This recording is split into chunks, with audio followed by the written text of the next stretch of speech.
So this is an exam review for which I think is the final exam, right? I think it's the final, yeah.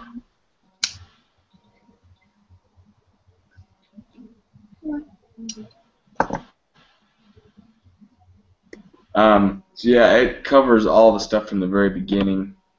Does it? Yep. Awesome. I know, right?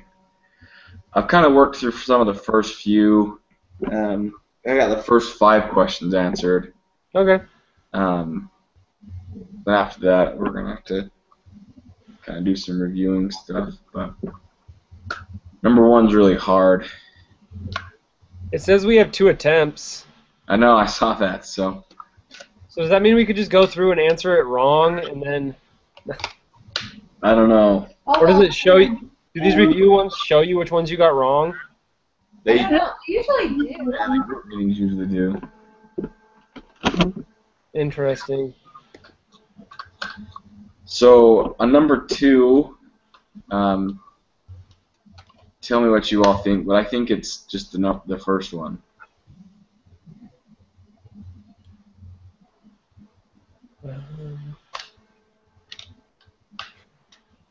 Yeah, I think so. I think it's just the first one. That's what I think.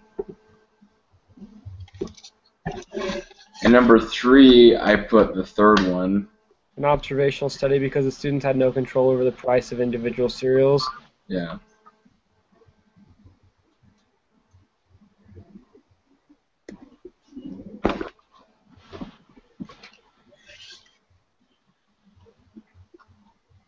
Yeah.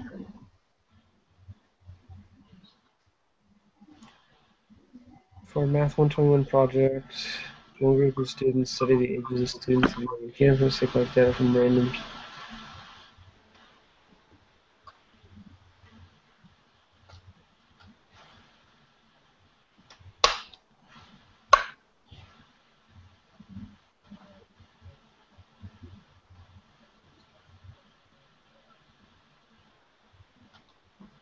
Won't the sample median stay the same before?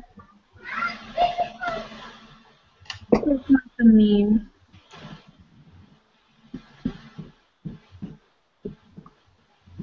What's that? For number 4, the median, it would stay the same, wouldn't it?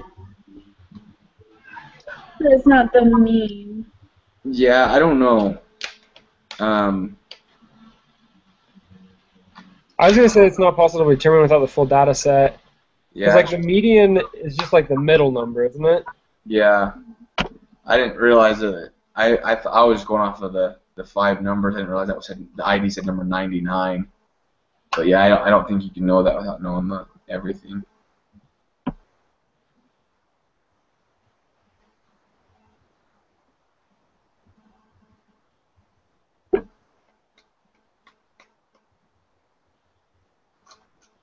Oh gosh, this is a long time ago. I know.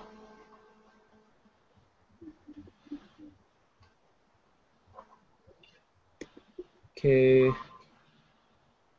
Standard deviation of 10.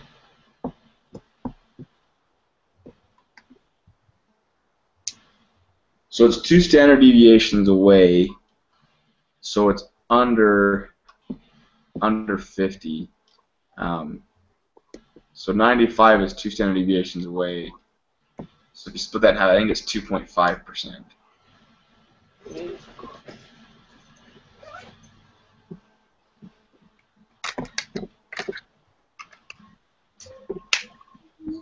So how do you calculate this again? So it's like 95.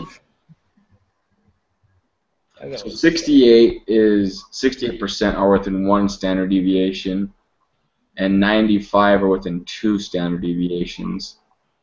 And Wait, say that one more time. So 68% of the data is within 1 standard deviation of the mean. Okay. And then 95 is 2 standard deviations. So 50 minutes is 2 standard deviations away from 70. So, and she wants to know it's under 50. So you cut it in half because 2 standard deviations can go either way.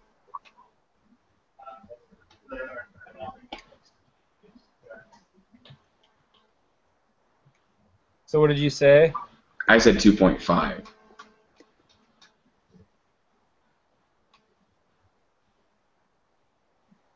Because one standard deviation away from 70 would be 60 or 80. Yeah. And then two standard deviations would be 50 or 90. And she wants to know what's under 50. So 5% of data. Z-score, though? What's that? Is that what the 2.5 beats the Z-score? No. She's just asking what percent. And since 5% of the data is either above 90 or below 50, you just cut it in half. Okay.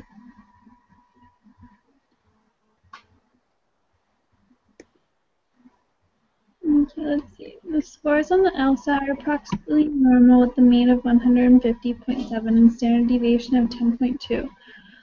Queen's School of Business in Kingston, Ontario requires a minimum LSAT score of 157 for admission. Find the 35th percentile of the LSAT scores. Give your answer accurate to one decimal using the flip. This is where I can't remember exactly how to do it.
So do we need to calculate the z-score of this?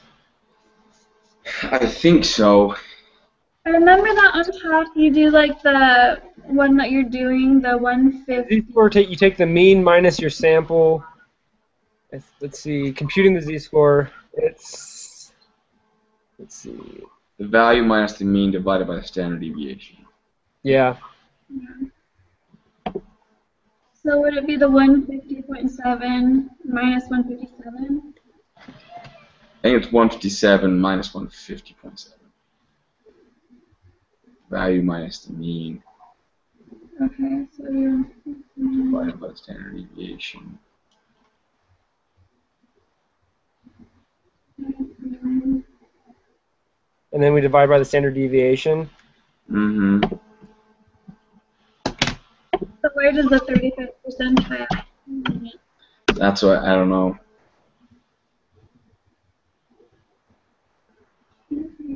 I remember doing this. I do too. That's driving me nuts. I wonder if you can put 0.35 in the applet, and that gives you z-score. But I'm trying to remember how to get like a number from it. Because the z-score that I calculated, if you take 150.7 minus 157 divided by 10.2, you get negative 0.617.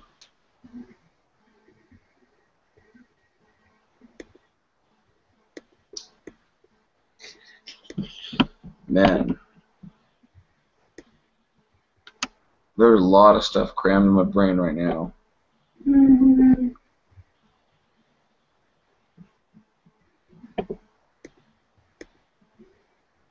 What did you get, Daniel? Negative 0.617.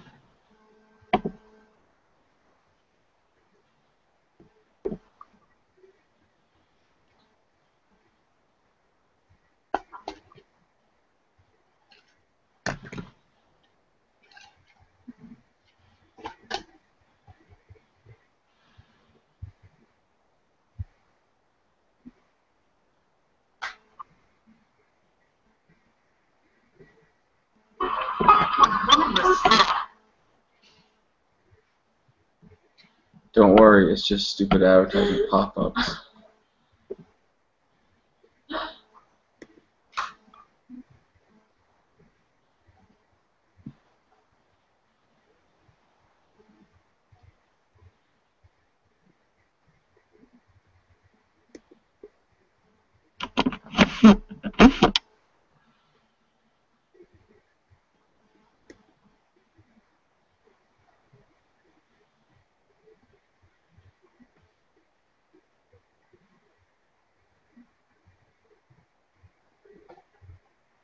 No. Mm, Okay, it's in lesson 5. Yeah. I was looking for lesson 10. Click.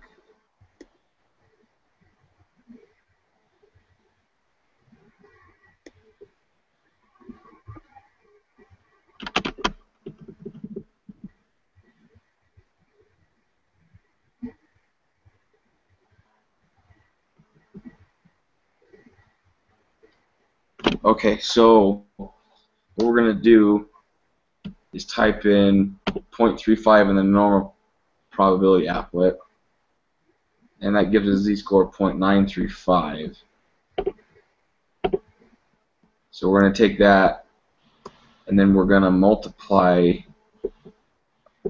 that by the standard deviation, which is what?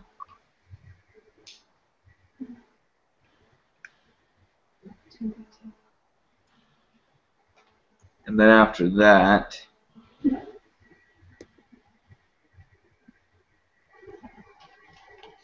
we're going to add the mean.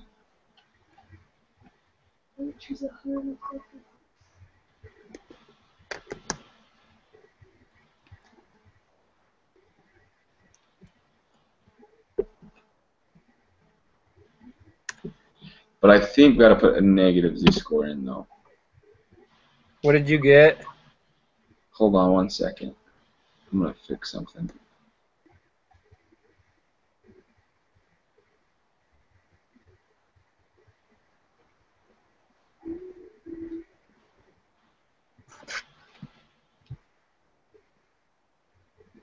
I think the answer is 141.163.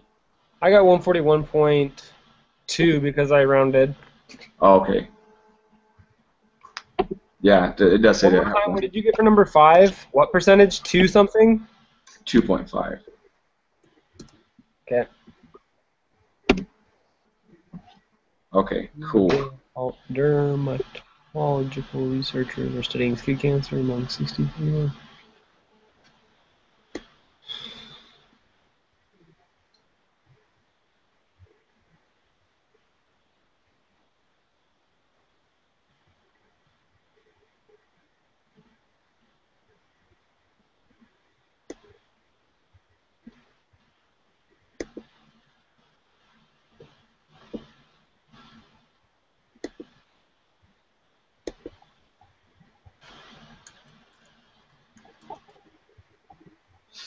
If you've only got 2 samples, you can't really have it be skewed one way or another. Yeah, with being skewed, don't you need it to have at least 30? Yeah, to have it normally distributed, you have to have at least 30. But then it could. It'd be very less skewed. You think it'd be less skewed?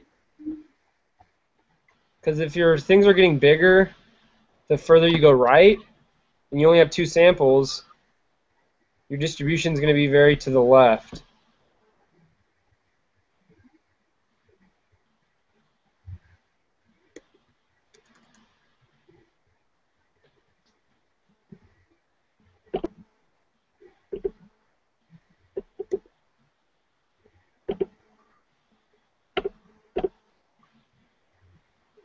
Okay. No, not anymore.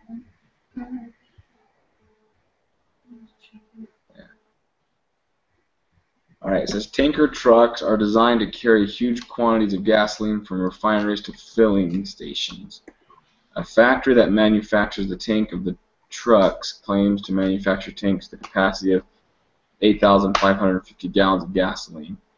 The actual capacity of the tanks is normally distributed with a mean of 8,544 gallons and a standard deviation of 12 gallons.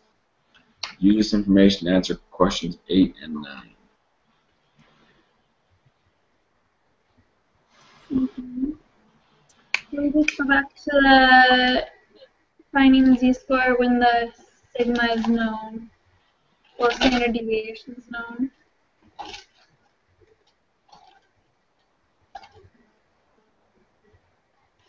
And that's the value minus the mean. Yeah, the value minus the mean divided by the standard deviation. Divided by the square root of n.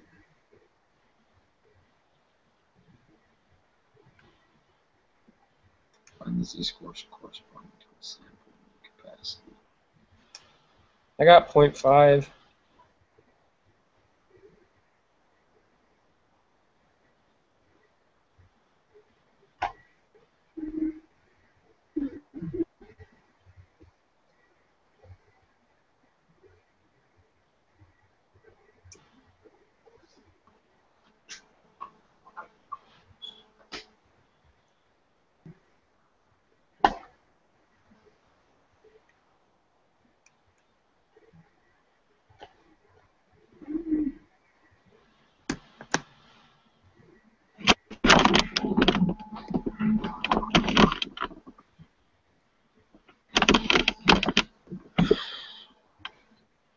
What did you guys get for your z-score? I'm trying to remember. I think on this one, I think it's asking, like, what's the probability that you'll find 20 tanks of having a mean of 8,544.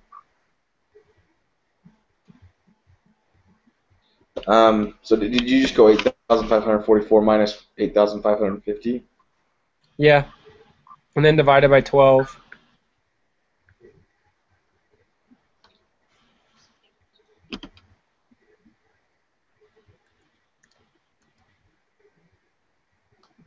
Well, when we're finding a z-score and the sigma is known, we're supposed to do the 12 divided by the square root of n.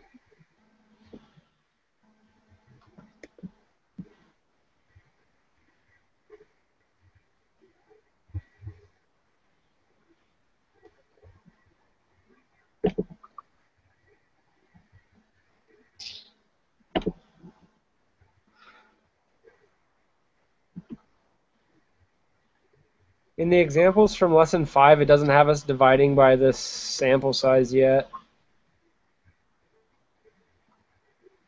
So then I have to give n equals 20. Yeah, I think the fact that it has n equals 20, she's specifically asking.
I got 2.236. 1 second.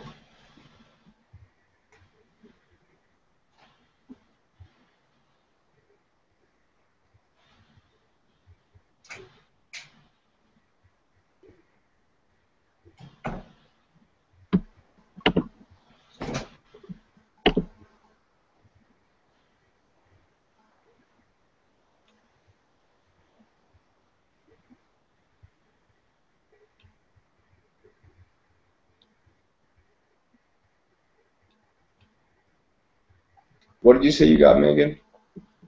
I got 2.236. That's what I got.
What did you guys get 2.236. for number 8? Yeah. Is that what you got? One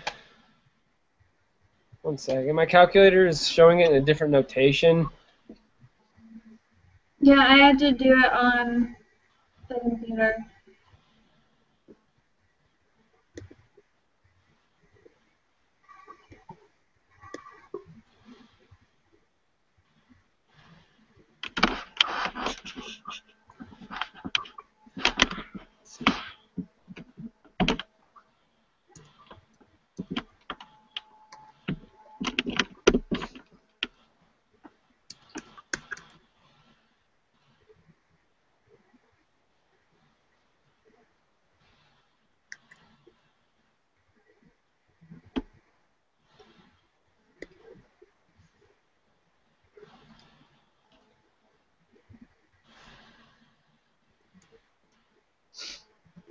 So when we're doing this one, you take the, for that formula, you take the value minus the mean, right? Mm-hmm.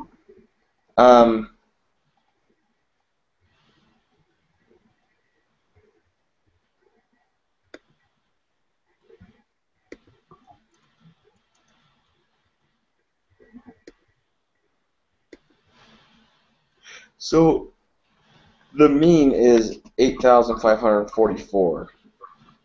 Mm-hmm. And so I don't know, 8,550, is that supposed to be the sample?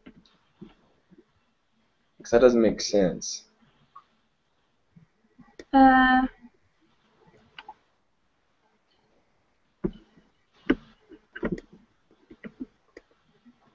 So what are you guys talking about? No, Number that's just 9? the value. Yeah. Like, that's what the company said it's supposed to be.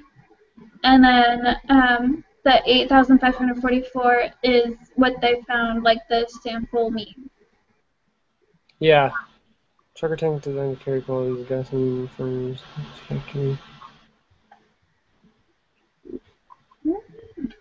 So they're saying that the company claims that the mean, or the average, like the capacity of the tanks is 8,550 gallons. The actual capacity, like the actual mean, the actual capacity of the tanks is normally distributed with a mean of 8,544 gallons.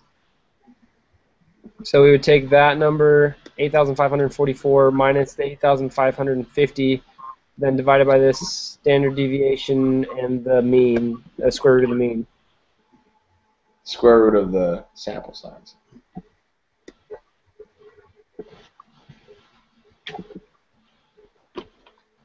But do you take 8,544 minus that, or is it 8,550 minus 8,544?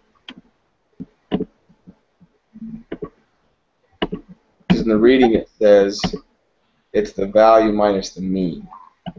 Mm-hmm. So that's so am I saying 8,550 is the value? Yeah. Okay. So then on the next one, did you get negative 0.2357? Yeah. See, that's where I have a question. Is it saying that, cause that's going to say it's very unlikely because a negative z-score that far left is going to say that that's very unlikely. Maybe When not. you have our sample size is also in that sample there. The sample size is 20. So as we get a larger sample, that z-score gets bigger. I know, but hold on a second. Oh, yes, okay, pretty bad. Okay. All right, I can work with that. And for number 8, did you guys put negative 2 point whatever? 2.236? No, it's No, just I negative? had positive. For the next one, I got 3.472.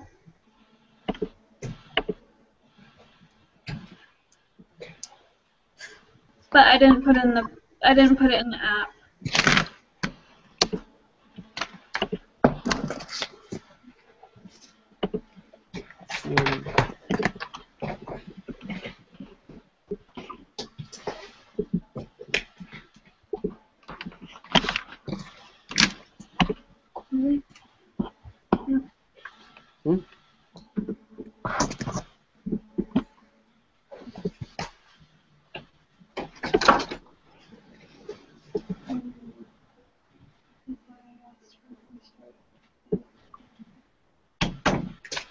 So what are we confused about?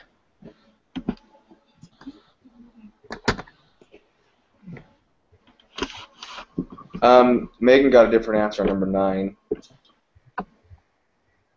What did you get for number 9? I got 3.472. So you go 8,000. Probably wrong.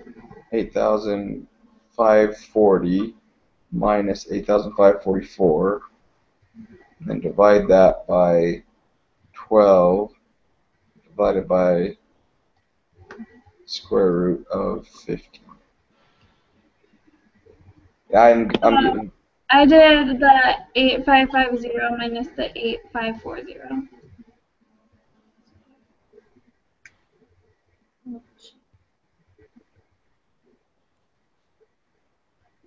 So what did you guys get for your answer? Negative 2.357.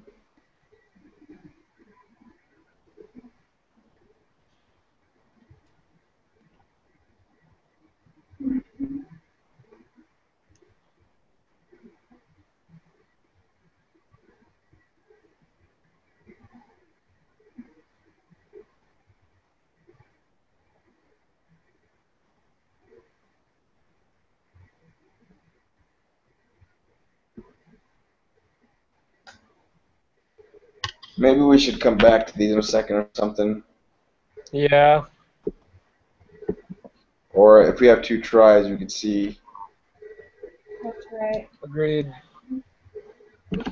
Which one of the following best describes the notion of the significance level of a hypothesis test?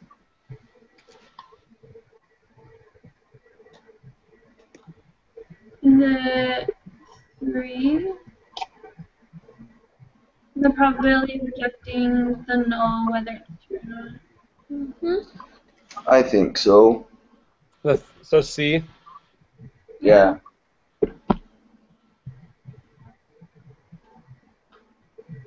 Or is it the probability of obtaining a test statistic at least as extreme as the one you calculated, assuming the null hypothesis is true?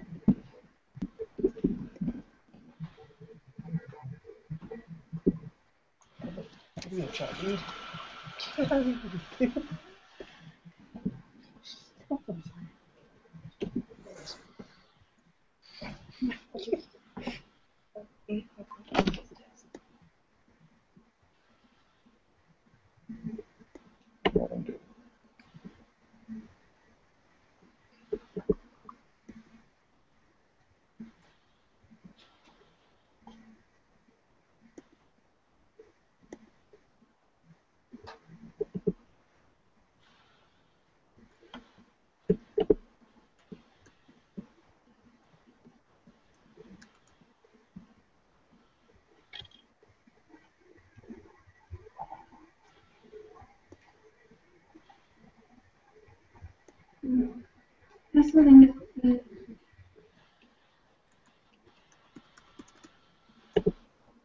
It actually might be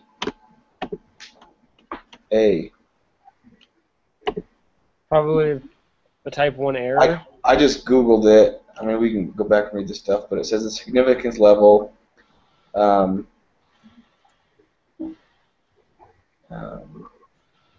Well, there's a significance level of a statistical hypothesis test is a fixed probability of wrongly rejecting the null hypothesis if it is in fact true. It is a probability of a type 1 error and is set by the investigator. okay. But I don't know.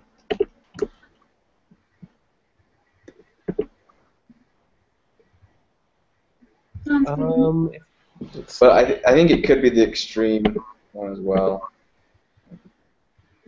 Could be all of them. Whenever we reject the null hypothesis, we say that a type 1 error was committed. Let's see. The level of significance is the probability of getting a value that is less extreme, though the null hypothesis will be rejected. In other words, the level of significance is the probability of committing a type 1 error. That's from the reading. Okay.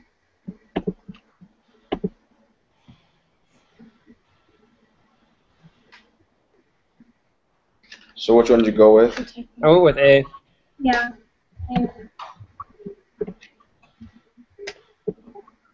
The heights of young adult females in the United States are said to have population standard deviation of 2.6 inches. The sample was taken of N equals 85 young adult females at BYUI, and the mean computed to be 65.4 inches. Which of the following explanations describes the correct way to interpret the 95% interval for this problem? You can check more than one answer.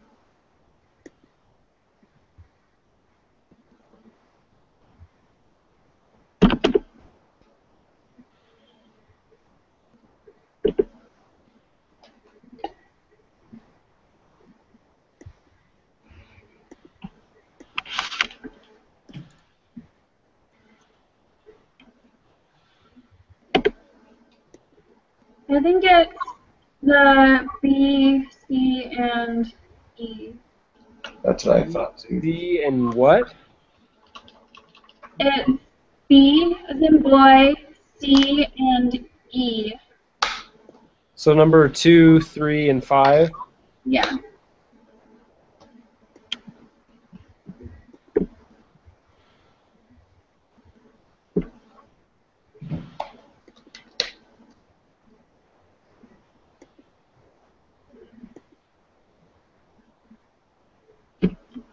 Okay.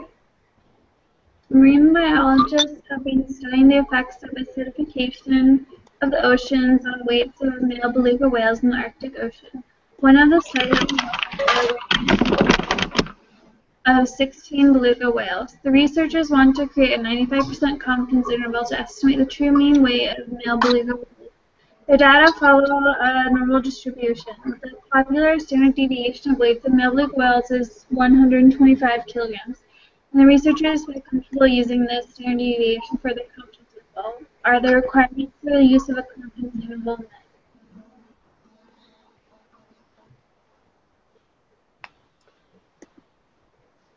I would say no because the sample size is smaller than 30.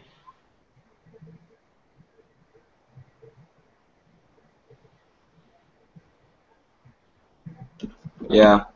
Yeah. So C. Mhm.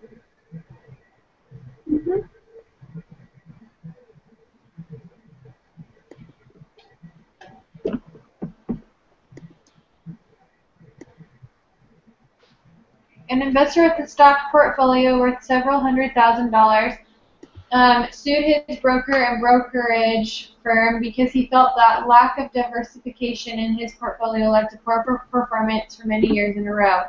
In an effort to avoid close public scrutiny, the firm agreed to settle the conflict by an arbitration panel. The arbitration panel compared a sample of 39 months of the investor's returns and the average of the Standard & Poor's 500 stock index for the same period in order to determine whether there is a substantial difference. The S&P has a known population mean return of 0.95.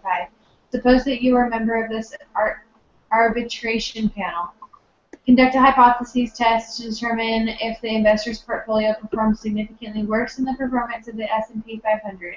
Use a level of significance of 0.05. Open the data file rates of return and use it to answer question 13. What is the p-value for this test?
So,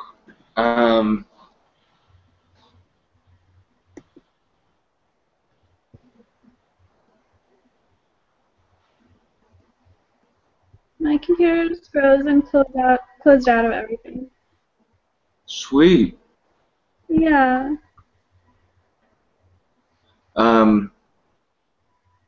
We use a one sample t-test, right? Yeah.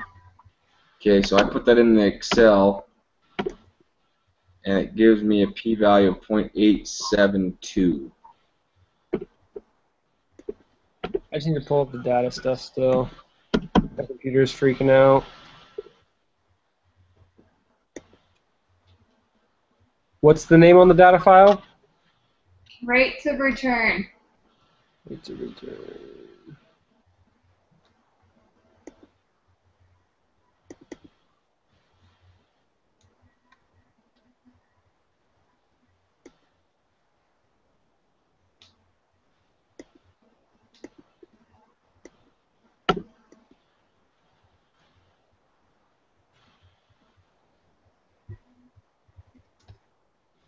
What was your p-value? 0.872. Yep, that's what I got. And then I believe 14 should be a.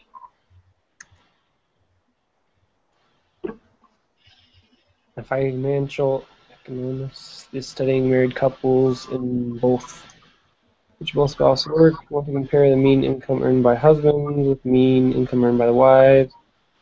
You said A, independent sampling. Yes. Yeah.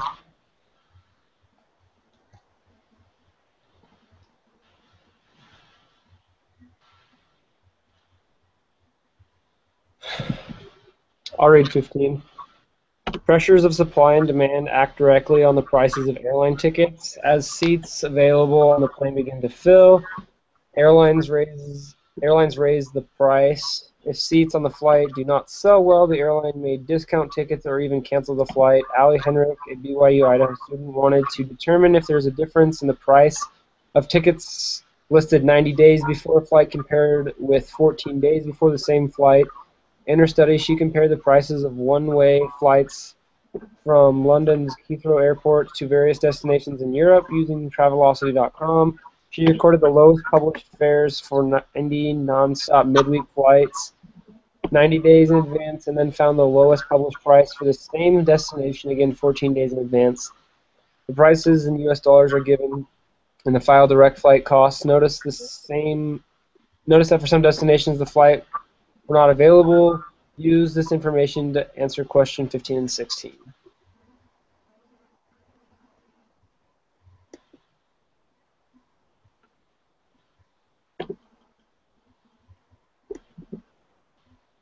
So when I put that stuff into the Excel work thing, it doesn't give me all the stuff I need because some of the data is not there.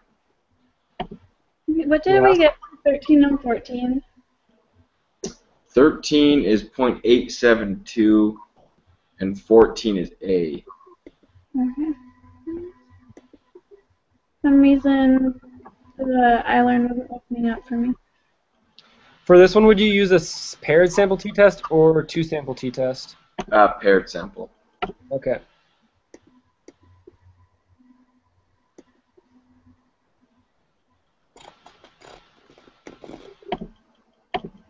Yeah, I don't know what they want us to do with stuff that's not there.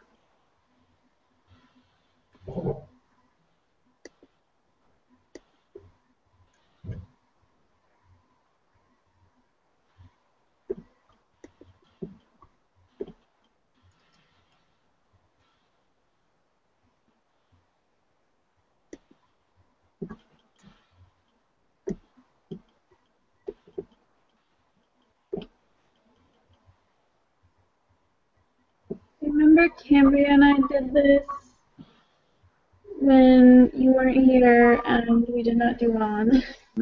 Yeah, I remember that. Value. But we were happy we got at least a C. Yeah, it was green. I got a p-value of 0.105. How'd you get that? I just eliminated the data that's not there. So you just backspace them all? Yeah.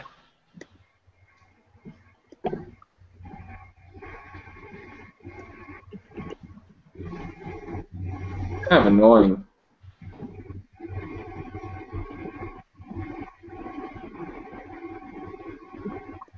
Yeah.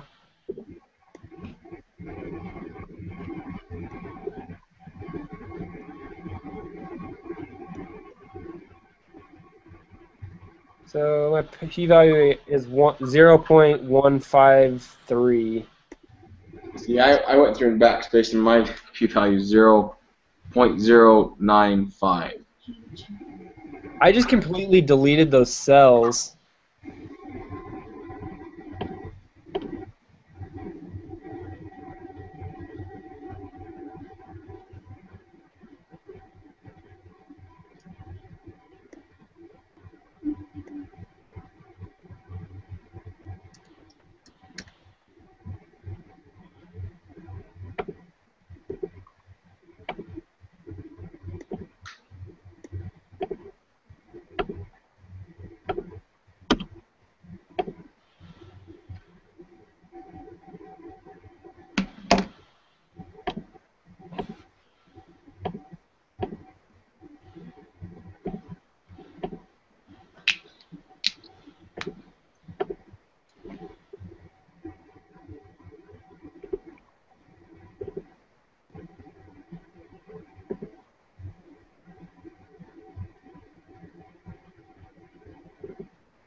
Okay.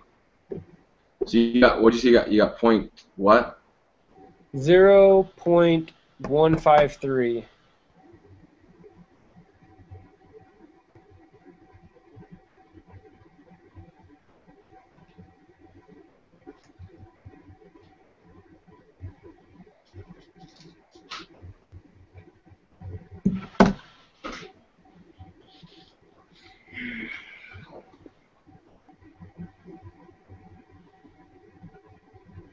Okay.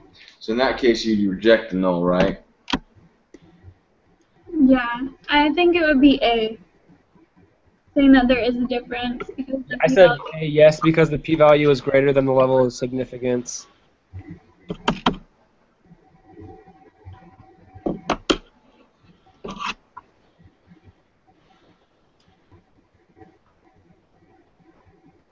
Okay, 17. A real estate company wants to evaluate 2 of their home appraisers for consistency in preparation for their annual state certification. It is important that different appraisers be able to give similar estimates for homes and other properties. The company selects a random sample of 10 homes in different neighborhoods around the city and independently asks each appraiser for an estimate of the home value. After they receive the estimates for each home, the company subtracts the value given by the first appraisers from the value given by the second appraisers. They create a QQ plot of the differences and see that the points in the plot roughly form a straight line. Are the requirements for using the desired confidence interval satisfied? I think it's B. B, yes, the distribution of many means differences is normal because the data has been determined to be normal. Yeah. The Q and Q plot show that it's normal.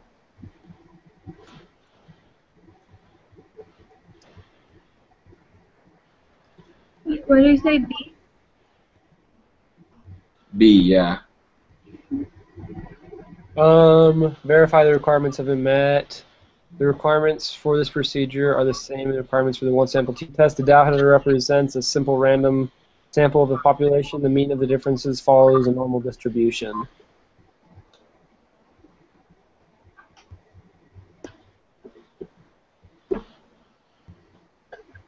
I'd say yes. I think B is the right answer.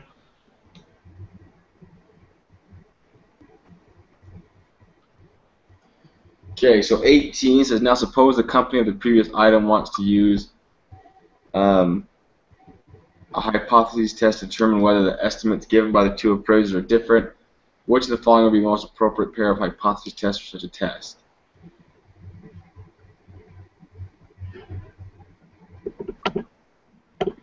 I think it'd be A. A, mean 1 is equal to mean 2, and mean 1 is not equal to mean 2. Yep. Sounds right. Mm-hmm.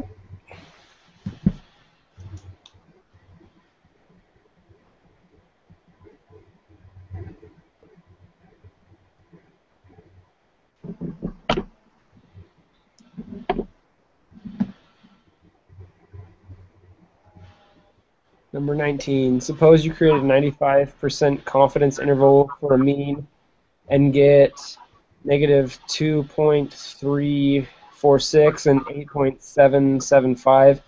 You were told to report by saying we are 95% confident that the true mean is between negative 2.346 and 8.775. What exactly does that mean?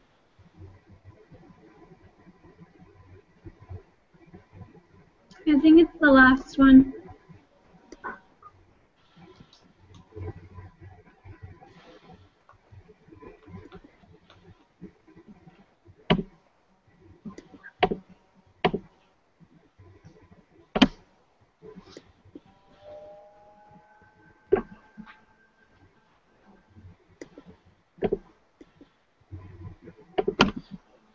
I think it's that one too. The only other question I have is if it might be B.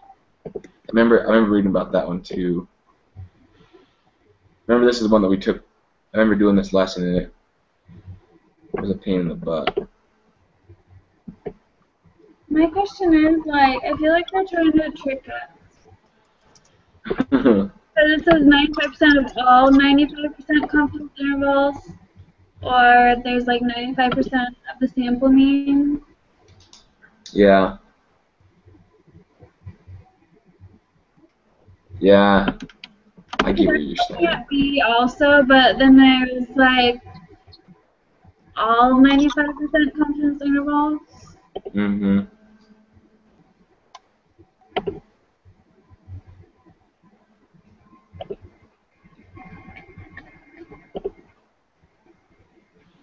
Present your observation. We are 95% confident that the true difference of means is between blah blah blah. No.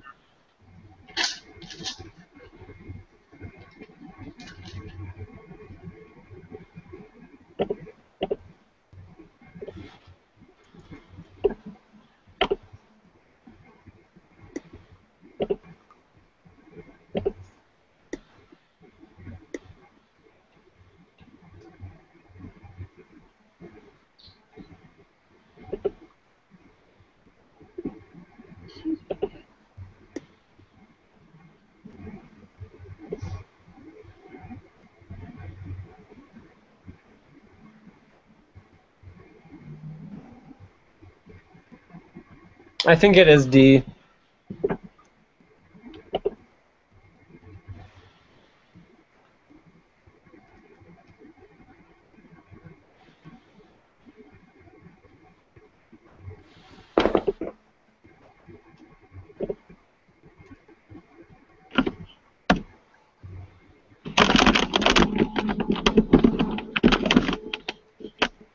Um, 20.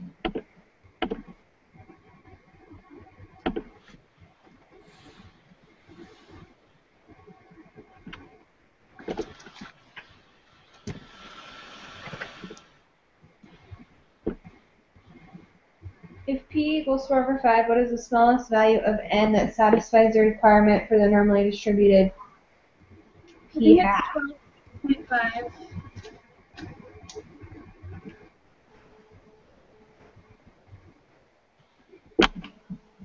What did you say? 12.5. For N, 12.5. Yeah, because if you do 12.5 times 0.8, which is the 4 divided by 5, then it comes out to 10. And then when you do the 12.5 times 1 minus 12.5, it comes to 2.5. Okay. Is that right?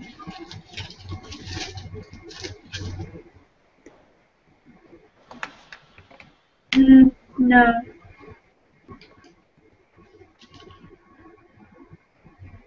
Because then,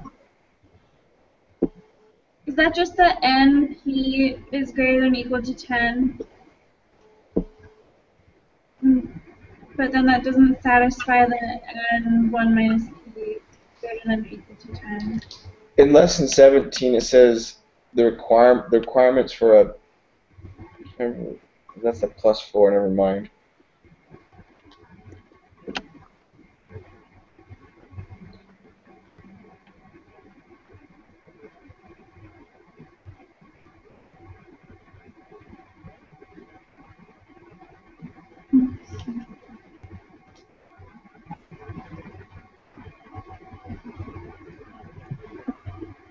So you got 12.5.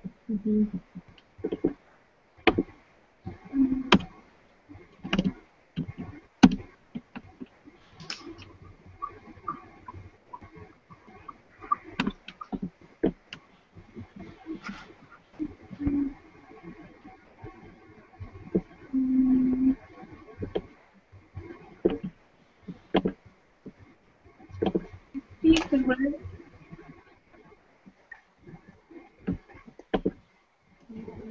Yeah. Your little brother has a career batting average of .233. You want to determine the probability that he will have a batting average of over .250 next season when he will be up to bat 40 times. Are the conditions met so that the sample proportion will be approximately normal?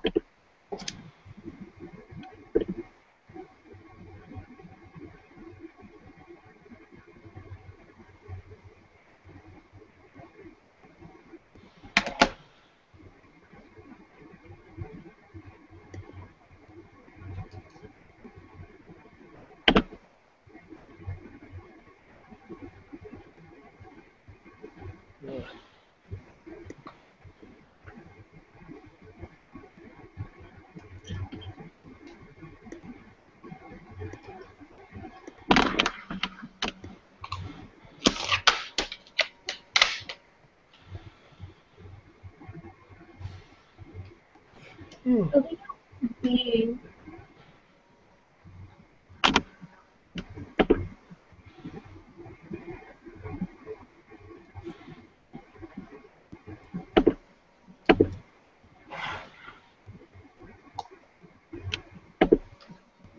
I think so too.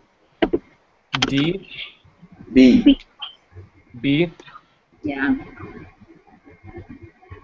You guys, we're like halfway done. Oh, Yay. sucks.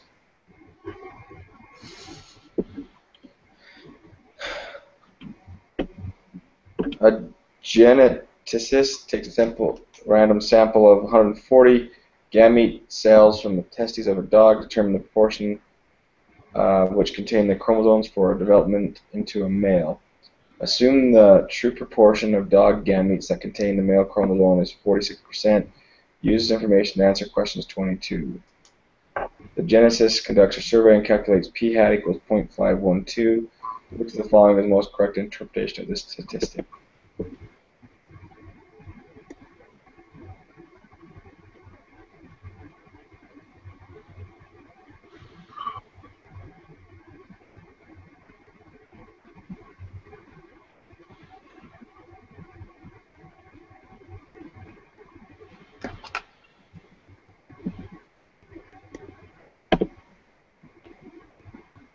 I think it's D. Yeah.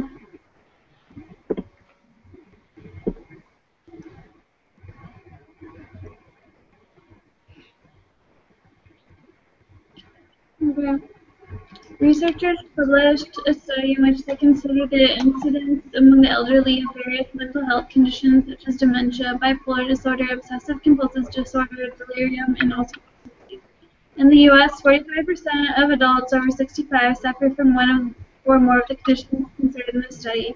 Calculate probability that fewer than 320 out of the n equals 750 adults over 65 in the study suffer from one or more of the conditions under consideration. Give your answer correct to 3 decimal places.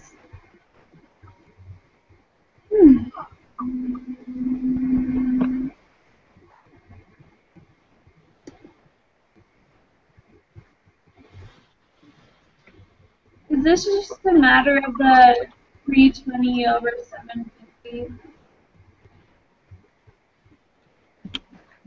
I think so, but it almost seems too simple. But I don't. I think When you so. take 320 divided by 750, it doesn't, like that's 42.66. Mm-hmm. 0.4266, so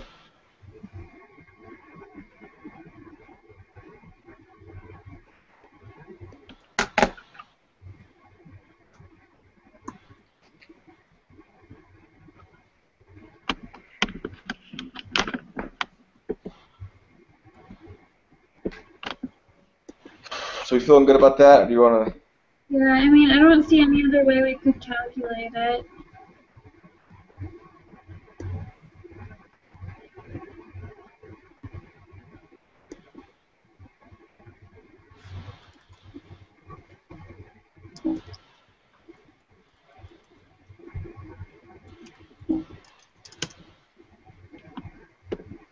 Suppose you're testing the null p equals 0.62 against the alternative and p equals not equals 0.62, and you have calculated the test statistic to be 1.334.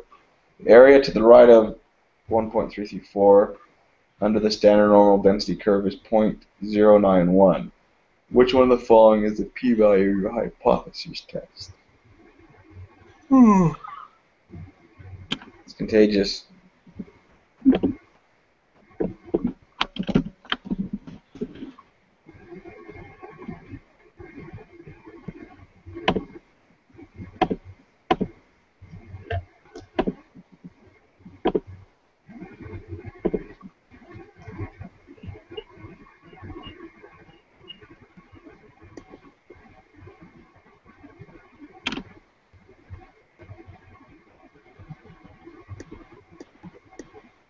Do you remember how to do this one?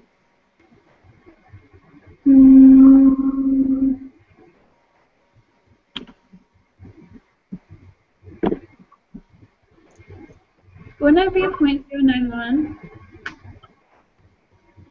0.091? Yeah. Because when we usually measure the area to like the left or the right of the 1.334, that would be the z-score, right? I mean the p-value. Yeah, I think you're right. You're trying to trick us. Freaking triggers. Suppose you are a dog breeder and you want to use a confidence interval to estimate the true mean fertility levels of a purebred Cocker Spaniels. It is known that the distribution of fertility levels of Cocker Spaniels is normal. How many measurements must you have in order to be sure the sample distribution of X is normal?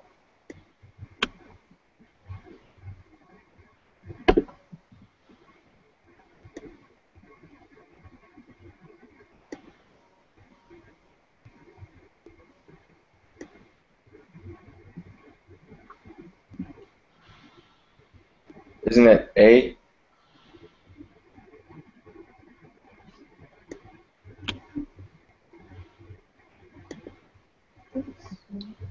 Would you say A? Yeah. N greater than 30? I think for this one, it's supposed to be like, it's like 5. Oh yeah. If n is greater than or equal to 5. So C? Yeah.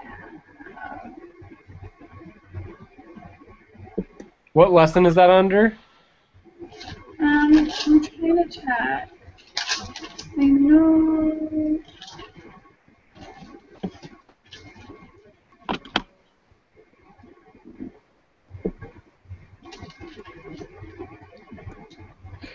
I know on that one, on the has to be greater than or equal to 5, I think that's talking about proportions. And this one's talking about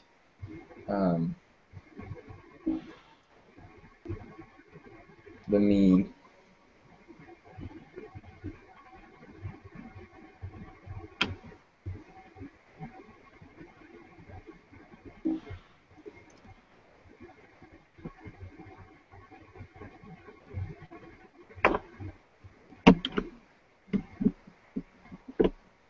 For this proportion, I think it would either be like, either what you said, n is greater than or equal to 30, or n is greater than or equal to 10. Because for the inference for two proportions, it's n is greater than or equal to 5. So, I mean, A sounds good. Because we're doing sampling distributions.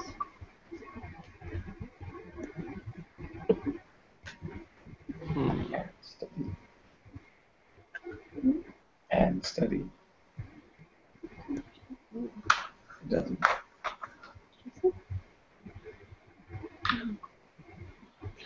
Well, maybe if we get 2 tries at, we'll put one, put the one, and then we have the other one, put the other or something.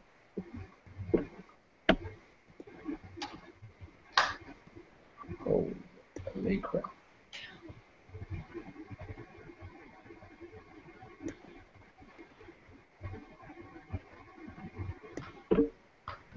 A study is planned to compare the proportion of men who dislike anchovies and the proportion of women who dislike anchovies. The study seeks to determine if the proportion of men and women who dislike anchovies is different. A sample of 41 men was taken, and the p-estimate for the true proportion of men who dislike anchovies was determined to be 0.67. A sample of 56 women was also taken, and the p-estimate for the true proportion of women who dislike anchovies was determined to be 0.84. Are the requirements met for this hypothesis test? Why?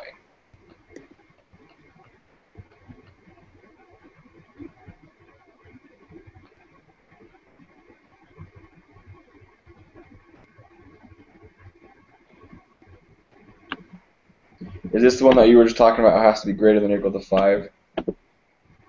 I think so.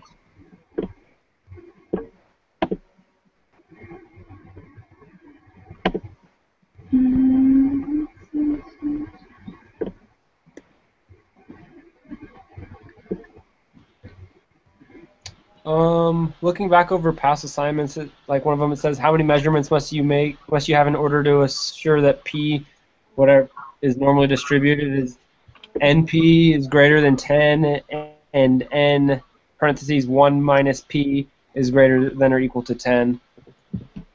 This right here says the requirement to compute a confidence interval for two proportions that are at least 5 observations in each group.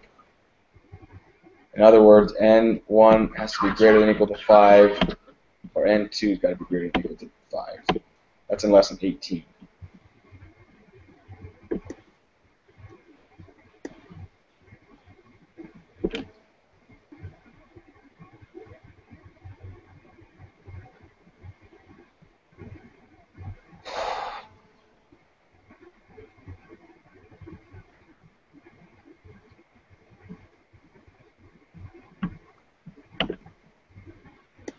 So which one are we saying it is? I think it's A. A? Yep. Yeah, that's what I put. And I believe the next one is C. A study was conducted to measure the effectiveness of a diet program that claims to help manage weight. Subjects were randomly selected to participate. Before beginning the program, each participant was given a score based on his or her fitness level after 6 months of following the diet. Each patient received another score. The study wanted to test whether there was difference between before and after scores. What is the correct alternative hypothesis for this test? Yeah. Yeah, that's what I think. Okay.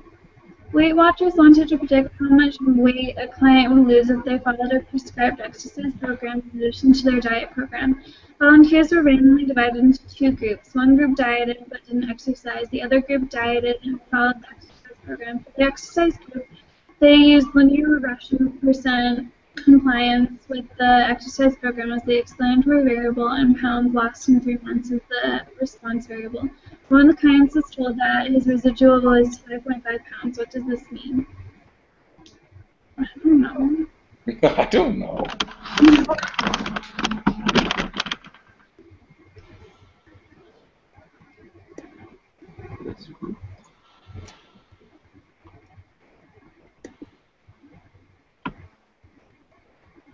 Okay, so let me go over this, Canberra. We were going over a question like this, saying what a residual was.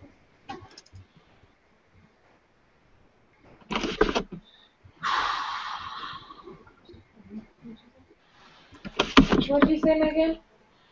I said we were going over a question like this, saying what the Residuals for an observation is defined as the difference between the observed value of y and the value that would have been predicted by the regression line.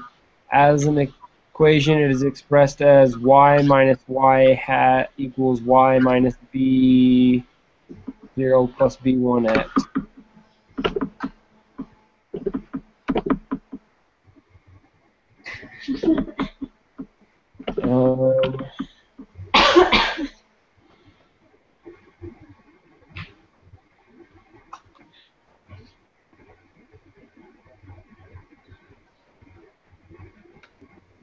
What lesson did you read that one in? That's in lesson 23. I think it's D. Wait, no. A. C? I think it's A. It's either A or D because they use the word predicted.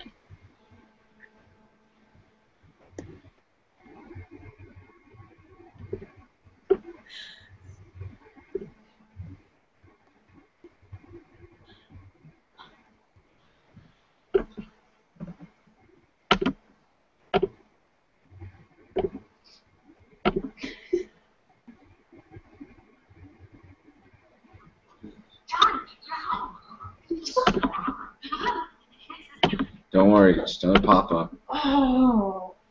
Do you guys hear those? A No. little bit.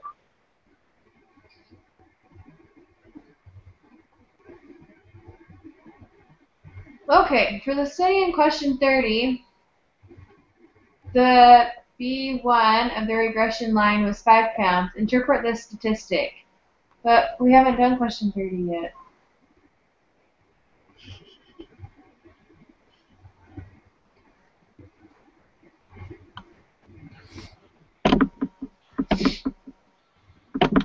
I think B1's the slope.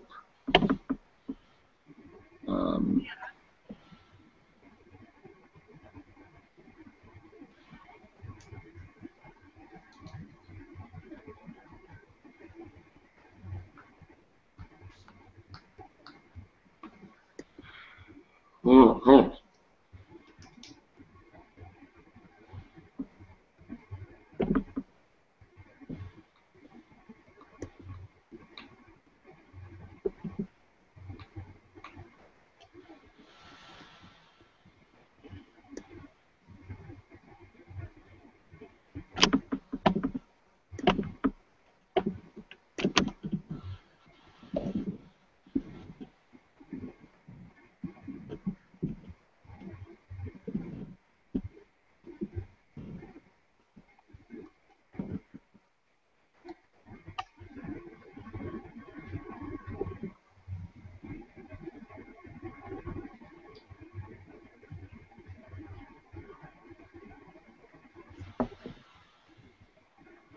For the study in question 30, B1 of regression lies is 5 pounds. Interpret this statistic.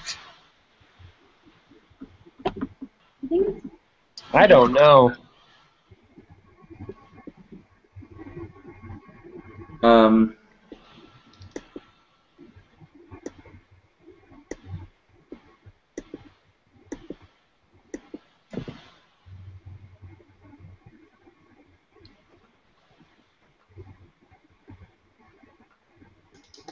looked up residual online. I think it's C. Why? For 29? What do you think it was, Megan? Oh, I just put B. But I mean that would sound right. I wish there was some data that I could put in so I could see it. I'm not good at interpreting this garbage. You guys, I'm pretty sure I'm gonna fail this test. No, you're not. You've got it. I'm like on that point where my grade can either go to a whole different grade or stay. Hey, just think, if you do the evaluation, you get at least a percentage increase. So. Yeah.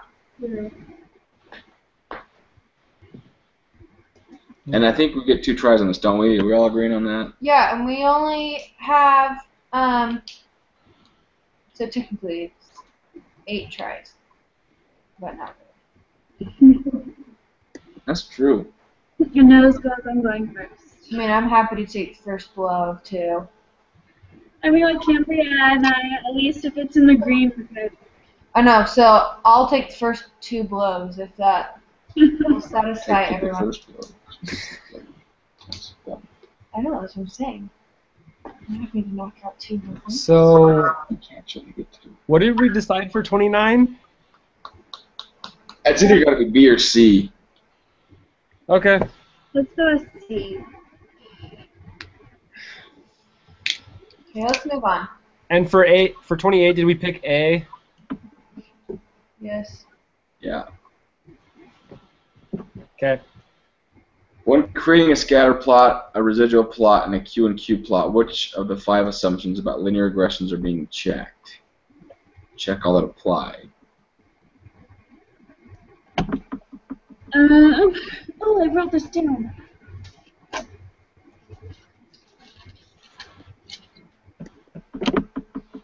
Okay.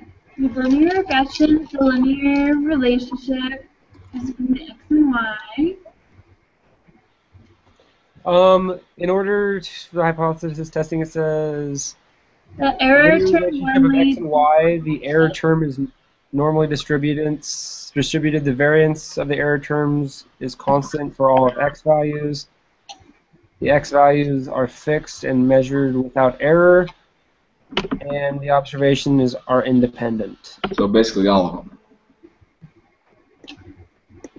Yeah. Okay. Forces of supply and demand act directly on the prices of airline tickets. As the seats available on the plane begin to fill, airlines raise the price. If seats on the flight do not sell well, an airline may discount the tickets or even cancel the flight. A BYUSI student wanted to predict the price of tickets 14 days before the flight based on the price of tickets listed 90 days before the same flight. For her study, she compared the prices of one-way flights from London Heathrow Airport to various destinations in Europe. Using Travelocity.com, she recorded the lowest published fares for 90 non-stop midweek flights 90 days in advance, and then found the lowest published price for the same destination, again 14 days in advance. The prices in US dollars are given in the direct flight costs. Notice that for some destinations, flights are not available. Use this information to answer question 31 through 38. Compute the sample correlation coefficient of the price of tickets 14 days before compared on the price of tickets 90 days before. Give your answer accurate to 3 decimals.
I don't know if I did this right.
So we're doing the linear regression for this, correct?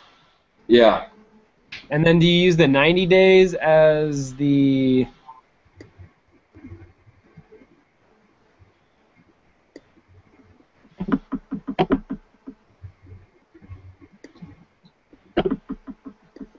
Are you using the 90 days as the response or the explanatory?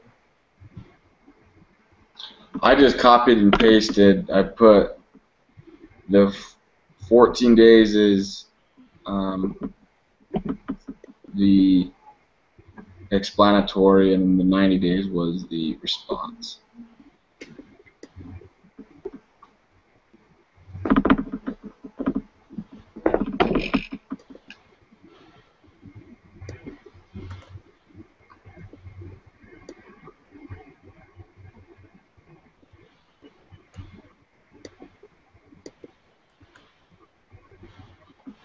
What did your graph look like? It's got it's got quite a few in the bottom left, and then a couple in the, like the top right, and then one random one in the very top left. What's yours look like? That's what I don't know. Like mine's way weird looking. Like mine's just got a bunch of values along the bottom, like that's not linear at all. Mine are linear. They're just kind of odd. What is the correlation coefficient again? The covariance? Is that what that is? I don't know. Isn't it when you do that stupid thing in Excel where you're like COORE equals array 1 and array 2?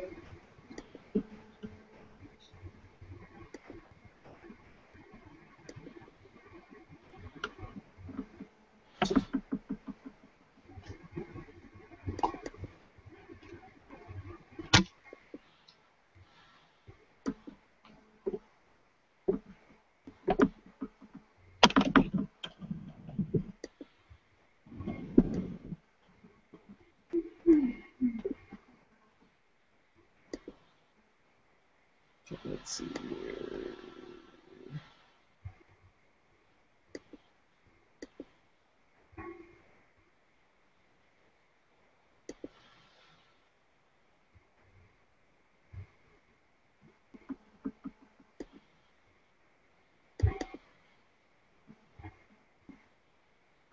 So it says it is a number between -1 and 1 calculated so as to represent linear dependence of two variables on a set of data.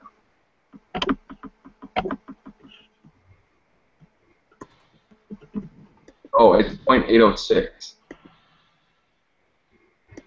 I think.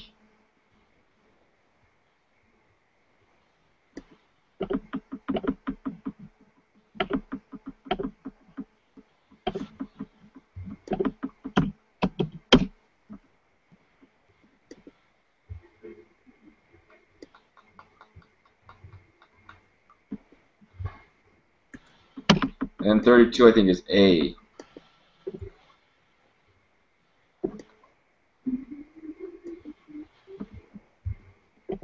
What did you get for 31? 0.806.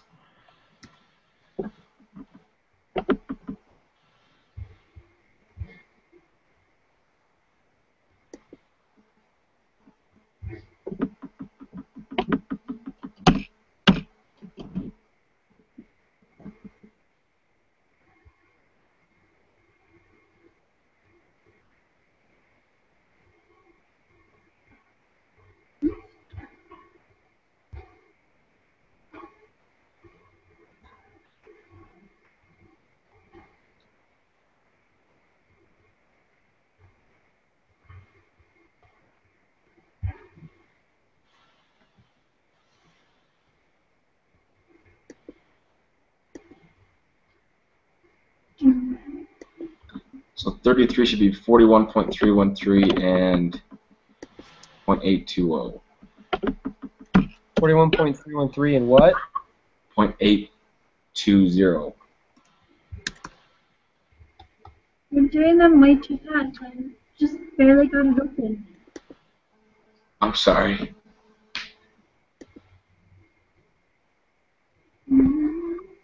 It's okay.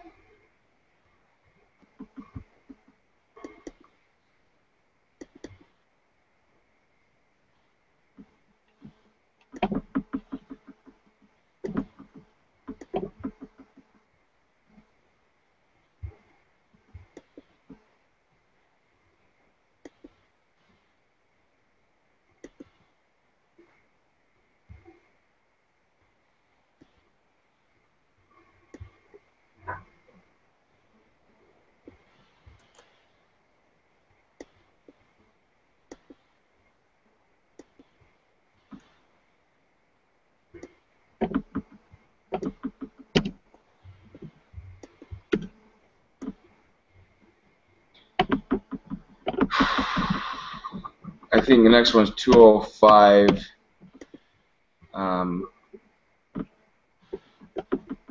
.2.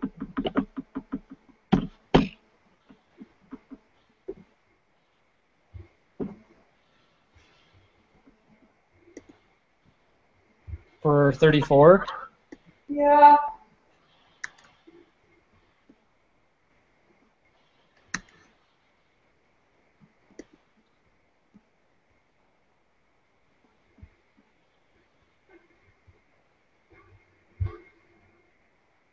I think I put them in backwards. Gosh dang it.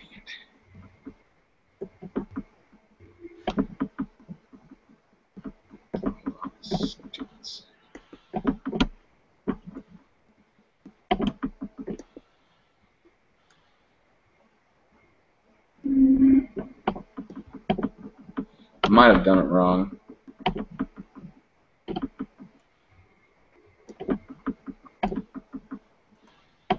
Okay, so for the y-intercept, I got negative 17.087. And then for the slope, I got 0.972. But I always get these questions wrong. I'm just confused on which order it goes in, like which one goes in the response and which one goes in the explanatory. I think 90 is supposed to go, and I had it backwards because I think 90 is the explanatory, so 14 would be the response because 90 comes before 14.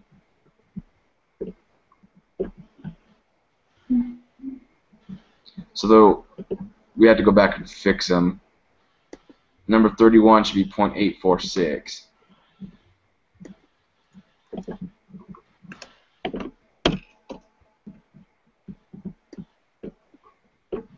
Where'd you get that? Where is that listed under there? It's the R. Oh, because my R value is different than that. What's your R value? Hold on 1 second here.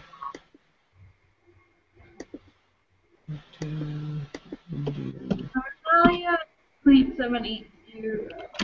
This So that's 90 what, days is going to be the first one. yeah. Okay, let me redo this.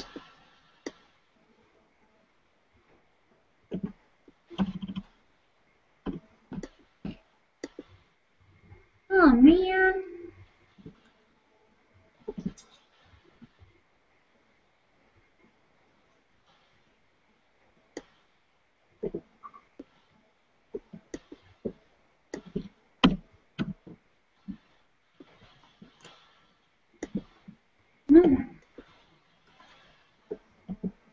Yeah, my R value, I got 0.078. 0.078. Yeah. What's your confidence interval at? 70 for the y-intercept. It's 72.712 to 110.908.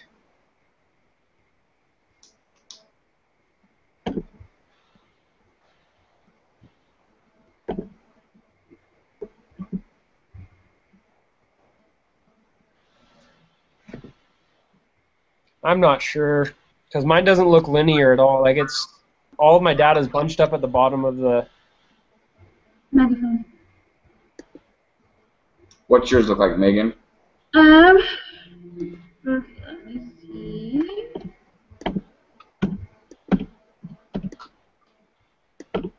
Yeah, mine's all bunched up at the bottom. But it's linear across. That's how mine is. Mine, there's a lot in the bottom left, and it goes up to the right, and there's like a few outliers way out there. Yeah.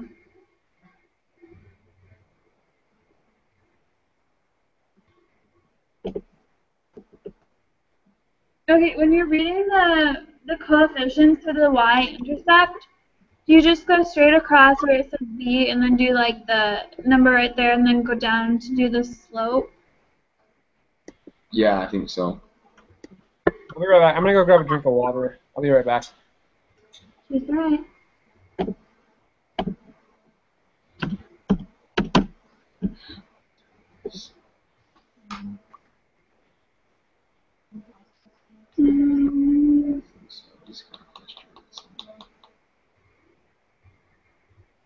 Because if I was looking at my data for the BL, it'd be 115.640. Say that again. It'd be, for the y-intercept, it'd be 115.640. And then for the slope, it would be 0.627.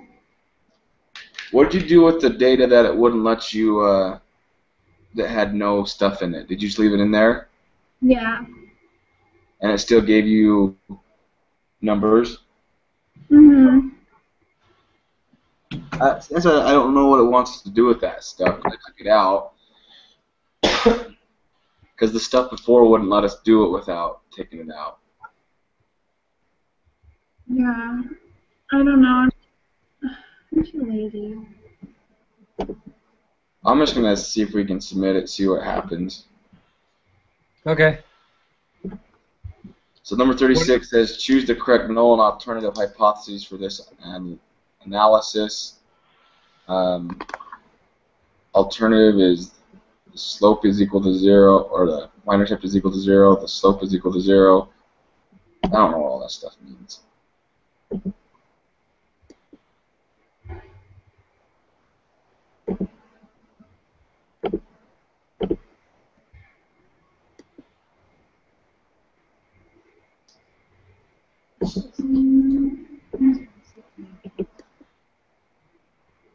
I'm trying to.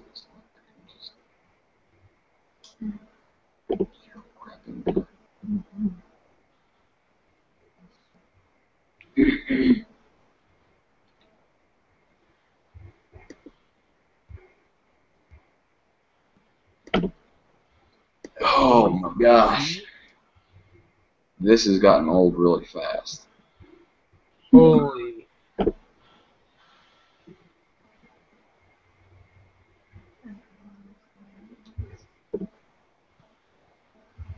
I don't know how to do 36 or 37.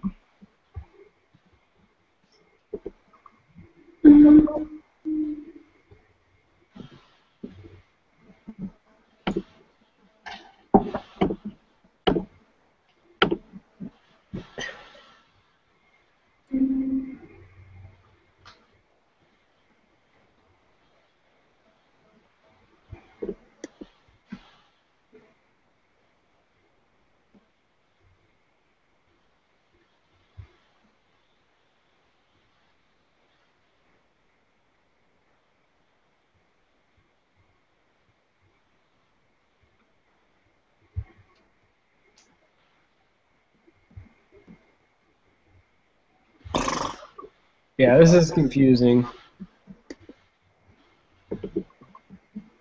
I'm gonna go with the last one because there's something in the reading about it.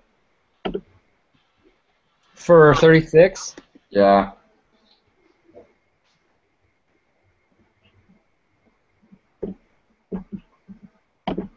And then for 37, I don't know what p-value it wants us to use. If it wants us to use the slope or the intercept, but they're both really small. Yeah. Oh, what did you guys end up putting for 35? 0.608 and 0.754. That's what I have. I think Megan's is different.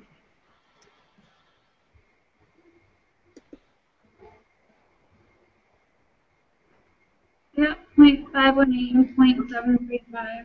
That's what I have. We'll keep them and we'll see what the right answer is.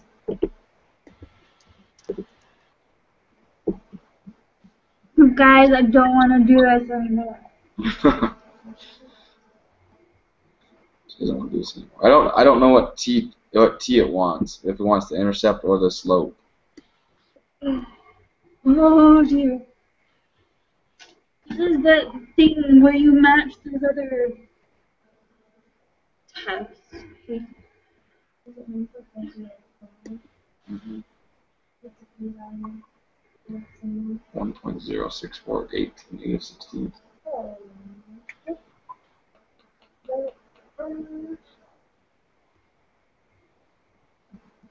Okay, I'm gonna put for the. I'm just gonna see what this does. So what t are you guys gonna put in?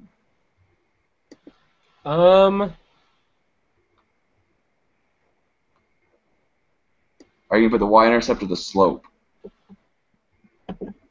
I did the slope. So I did 11.510. 11.51. So maybe you should do the intercept, Daniel, and then we'll do the opposite over here on Okay. with this stuff to see what we get. Which one we put in that?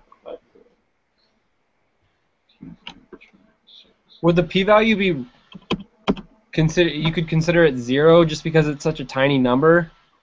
Yeah, I'm gonna put 0.000.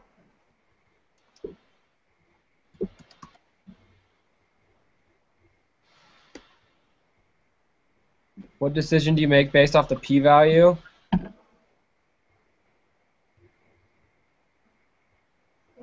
Well, it's smaller than our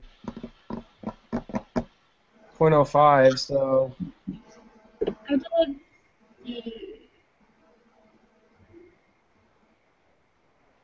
You think it's D? C. C is in cat? Yeah. No, C as in cotton. All right, let's go with that one. Oh, great! Favorite things in the world. Yeah. Oh, For 39, I put B as in boy.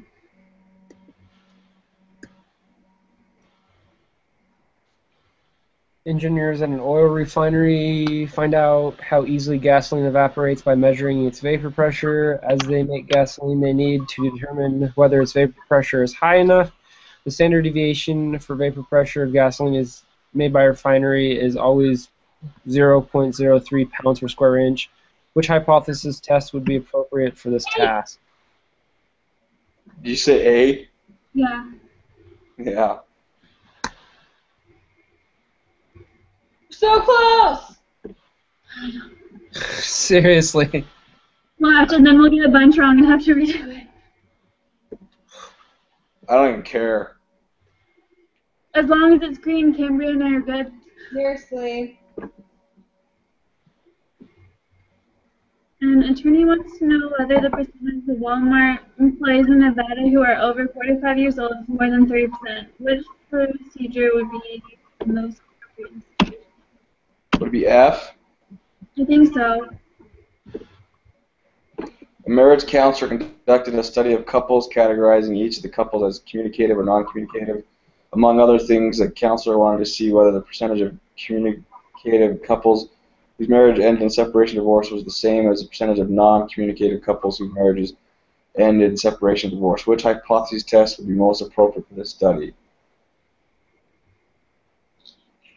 G? G? Yeah. Test of two proportions? Yeah. I think you're right.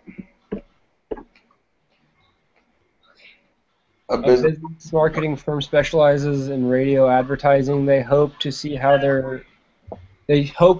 there's a linear relationship between the sales and the amount of money a client invests in radio advertising. Which procedure in this list above would be appropriate for addressing this question? I? Yep. Okay, we're gonna have Cambria submit real quick. See what she. Guys, I got a 47%. Does it show you which ones you got wrong? Yeah. Yeah. 6, 7, 8, 9, 11, 12, 13, 14. 16. Okay. Slow down. 19, 20, 21. So 6 is wrong. Yeah. Oh my gosh. Number 6, what one? 6. 6, what one? 6. Where's it? So on number 7, what did you put in for number 7? Skewed left. Okay, I'm gonna put that we cannot be sure, or maybe skewed right. I'm gonna put skewed right. Oh, So number 6, what did we do wrong? I don't know. We did the value minus the mean.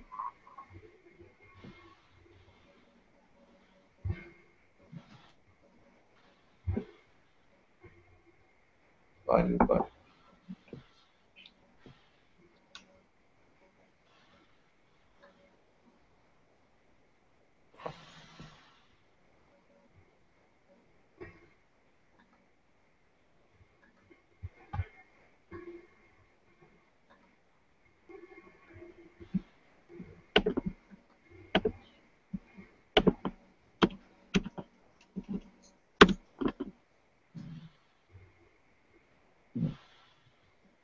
Did you say we got number 8 wrong? Yeah.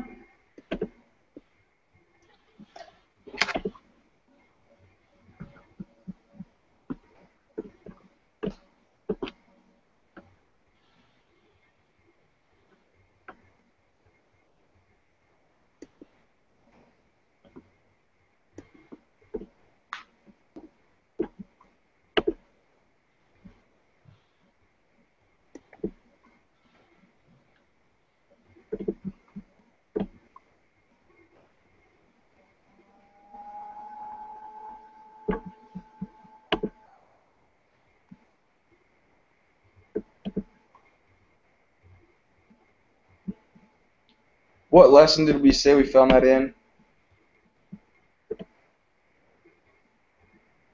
Was it lesson 5? I think so.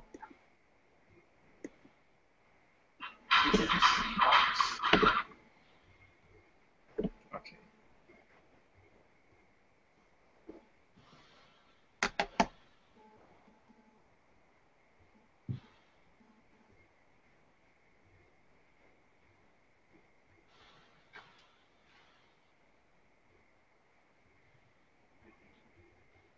Okay, so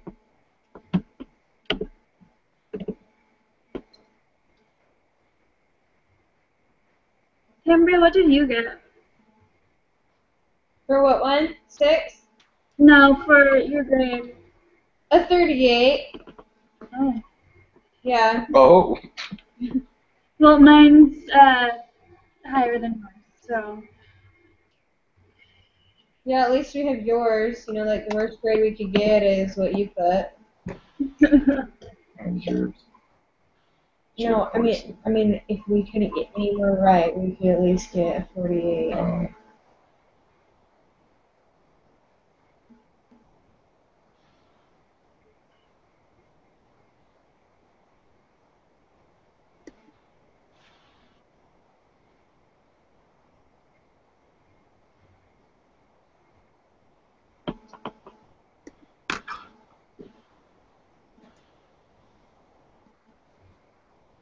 Well, the good news is we got all of the last 39 to 43. We got those right. Yes. Way to go. Yeah, we got 37 wrong, but we knew that.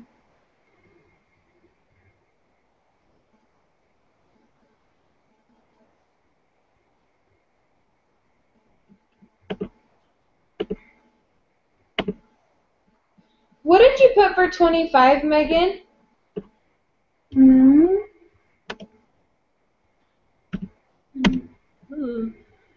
I did n is greater than or equal to 30. Oh, okay.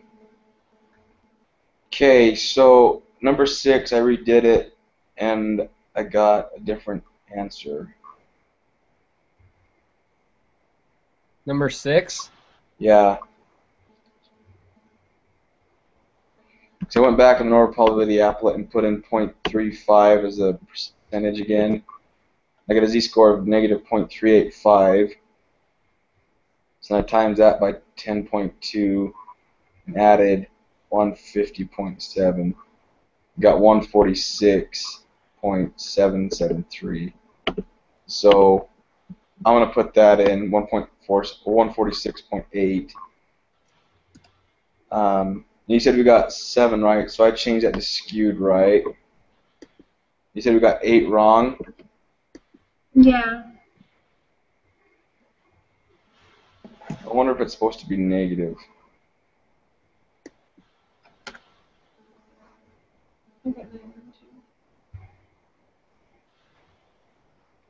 Did you get 9 wrong?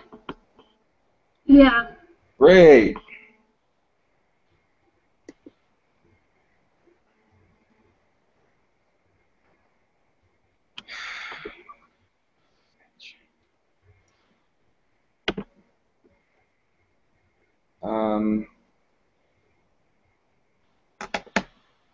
Yeah, for the z-score there, for 8, like, I don't know what, if it's supposed to be negative or not, but I keep getting the same number. I'm confused because it's saying find the z-score corresponding to a sample mean capacity for 20 tanks of 8 point. That's what I feel like that should be the value, Mm. but you can't subtract it because you're going to get 0.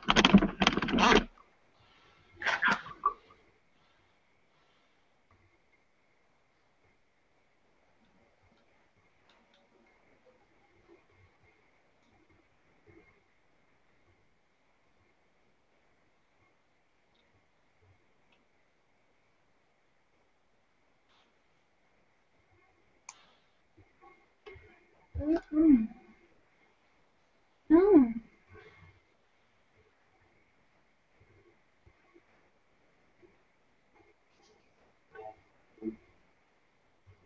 What?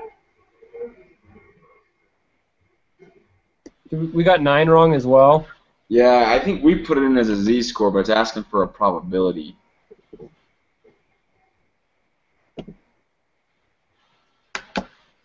Here it is. Why don't you come in with me?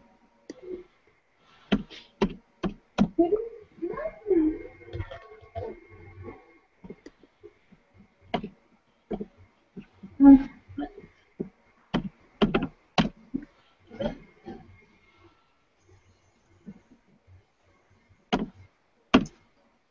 All right, Megan, what was your answer for number 8?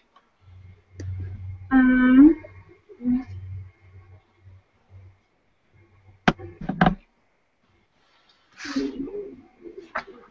wait, I got 2.236. Okay, I'm gonna put in negative 2.236 and see what we get. Okay, so then we got 10 right, but we got 11 wrong.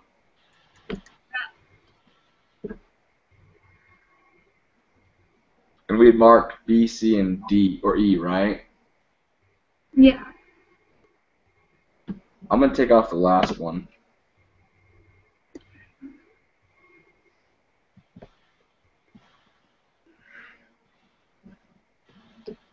We got 12 wrong. Mm-hmm. And we had marked C. Yeah.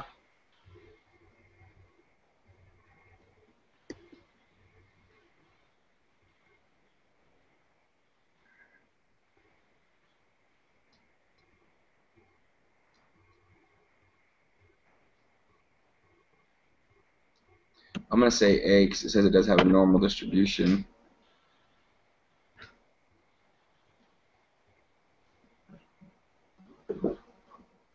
So 13 we got wrong.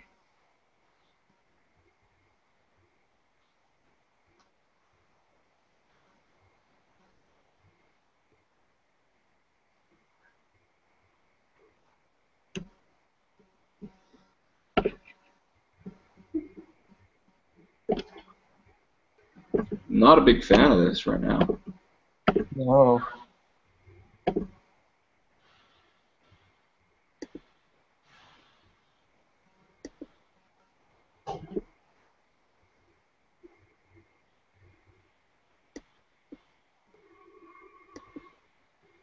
Um,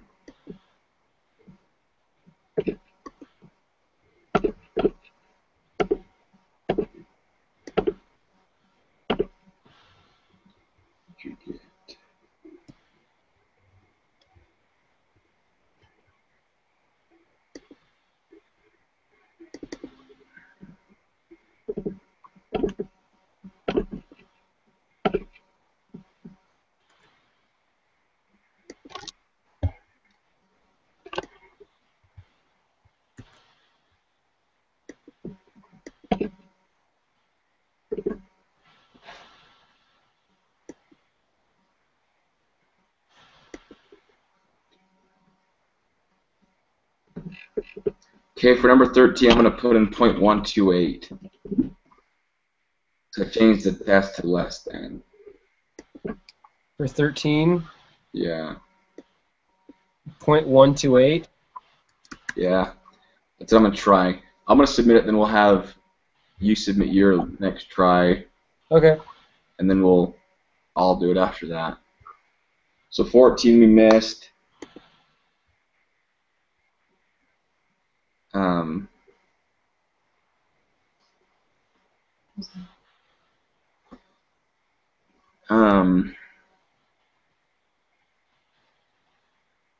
who wants to turn?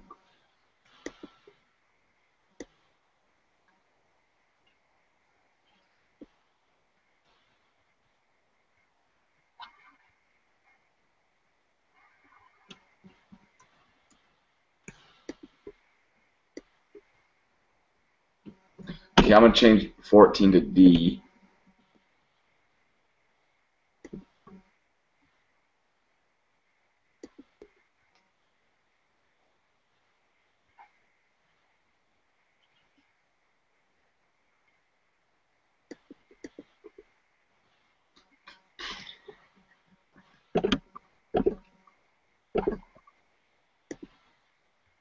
You said you're changing 14 to what?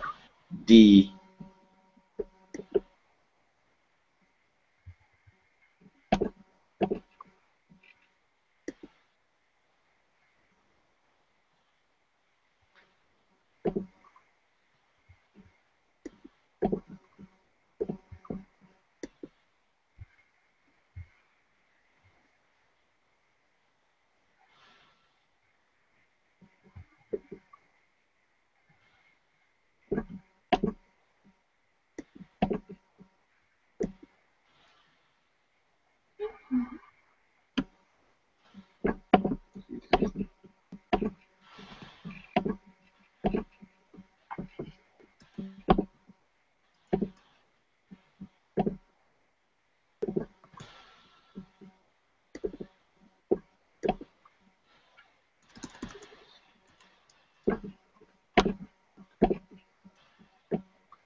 When we press retake, will it like take away all our answers? Yeah. It's like a brand new document, brand new test thing. Okay.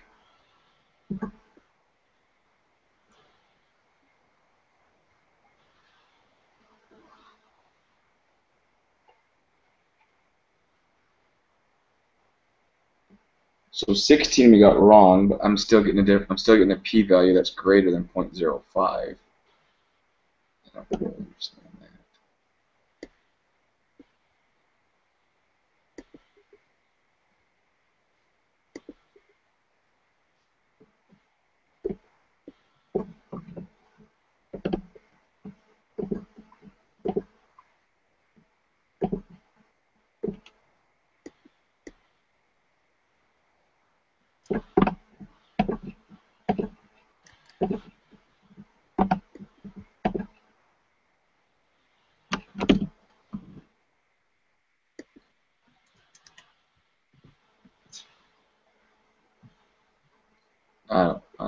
I'm not understanding now.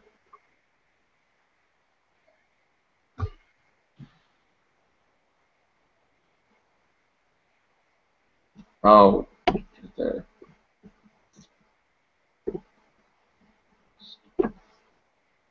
Oh, we got one right. 17 we got right. Holy smokes. 18 we got wrong.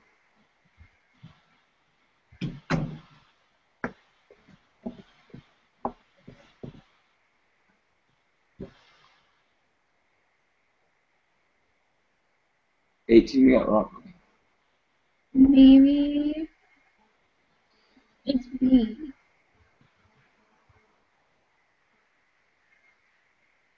But the null's always that they're equal to each other.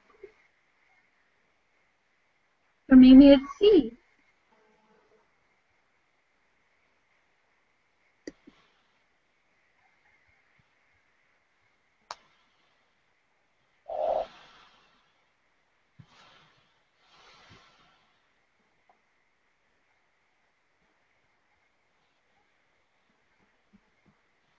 You think I should go with C?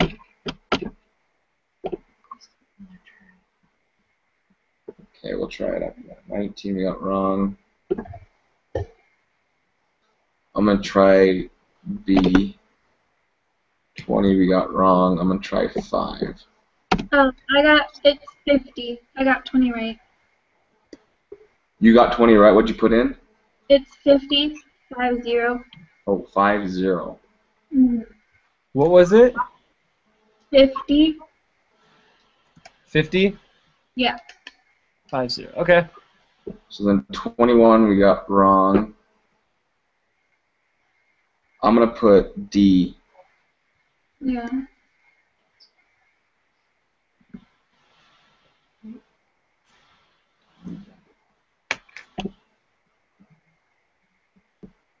$22 we got right, and it's D. 23 is wrong.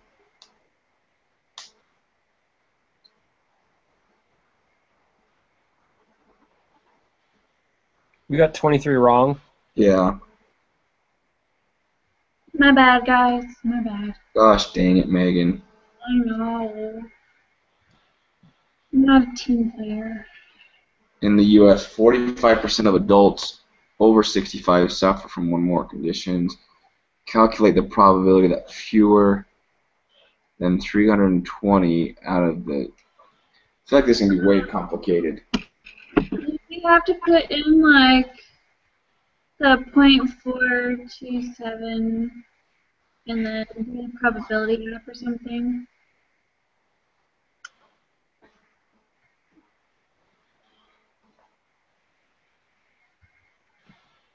I hate this stuff.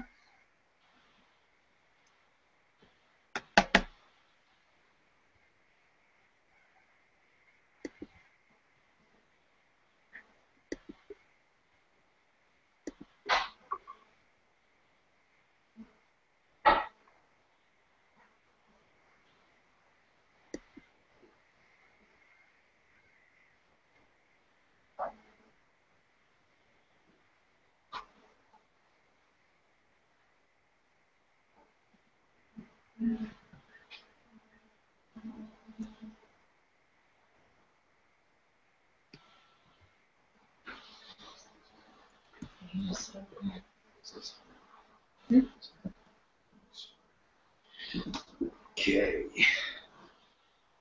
I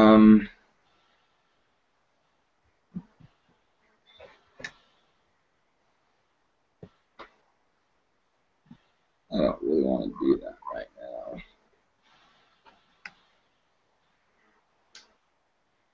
Guys, we just need to get a C.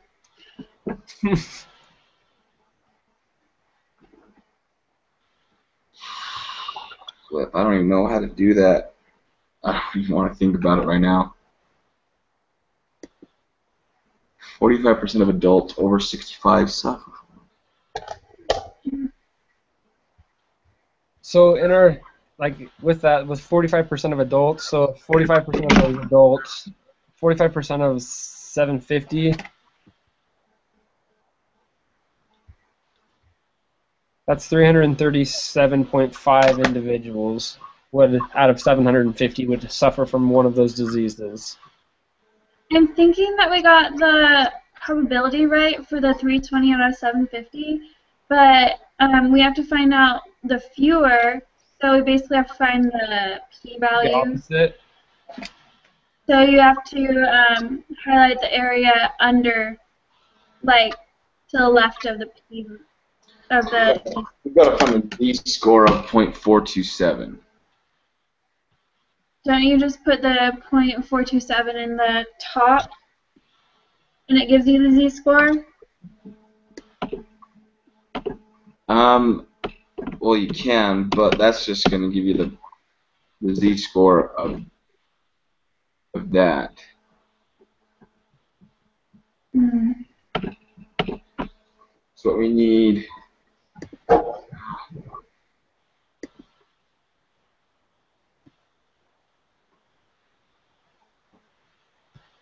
don't know.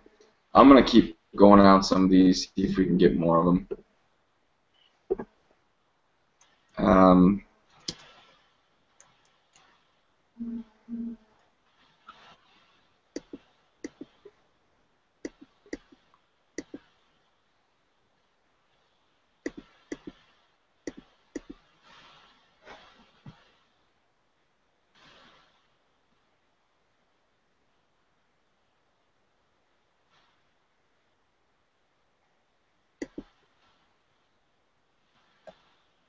So which ones did we get wrong again?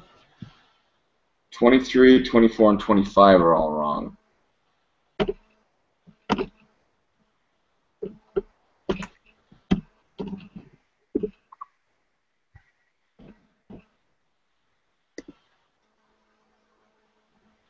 And 26, and 27, and 28. Okay, I'm gonna try C for 24. No, 25 we got wrong. Suppose you are a dog breeder and you want to use a confidence interval to estimate the true mean fertility. Megan, did you get 25 wrong? Oh, you did. You did. Never mind. I already talked to you about that. I wonder if 25 is going to be the last one because it already says that it's normal. Mm. I'll try it and we'll see what happens. 26 we got wrong. Yeah. That's lame. I read that directly out of a stupid book.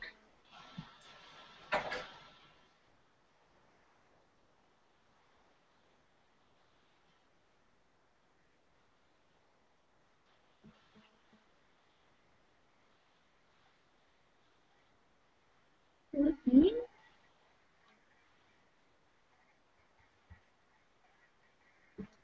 Try B. Yeah. 27 we got wrong.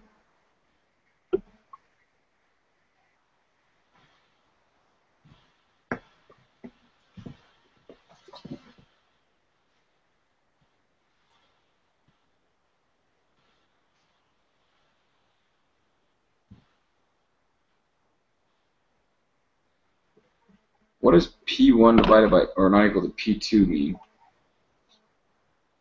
I don't know.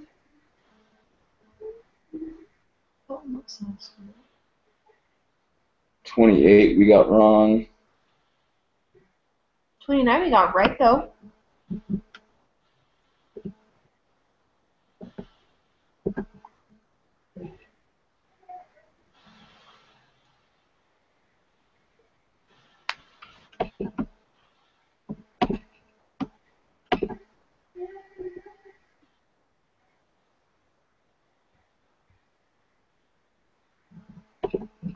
I'm gonna try B for 28, or C for 28. Excuse me. 30 we got wrong. We read that though, I thought. No. Let me read it. Okay. We need a linear relationship between x and y. The error term needs to be normally distributed. Variance of error terms is constant for all values of x. X is fixed and measured without error, and observations are independent. So I think that the second one we don't need. That confuses me though, 'cause I know a Q and Q plot is used to determine if something's normal. But I'll take it off, see what happens. Because I What mean, lesson was this under again? error term needs to be normally distributed, not the residuals. Oh, I see. 31, sweet, you got it wrong. Oh, this is just Stupid. Did you get this one wrong, Megan? Yeah. What did you put in there for it? 0.846.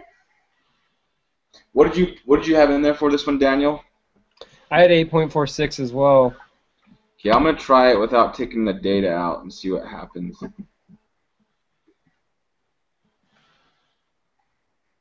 Maybe I should try the 0.806, the way I had it first.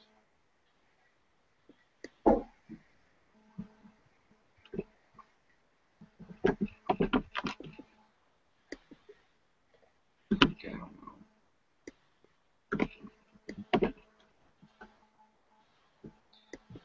That's one thing that frustrates me, is that this is all dependent on you get the right data put in. I know how to read it.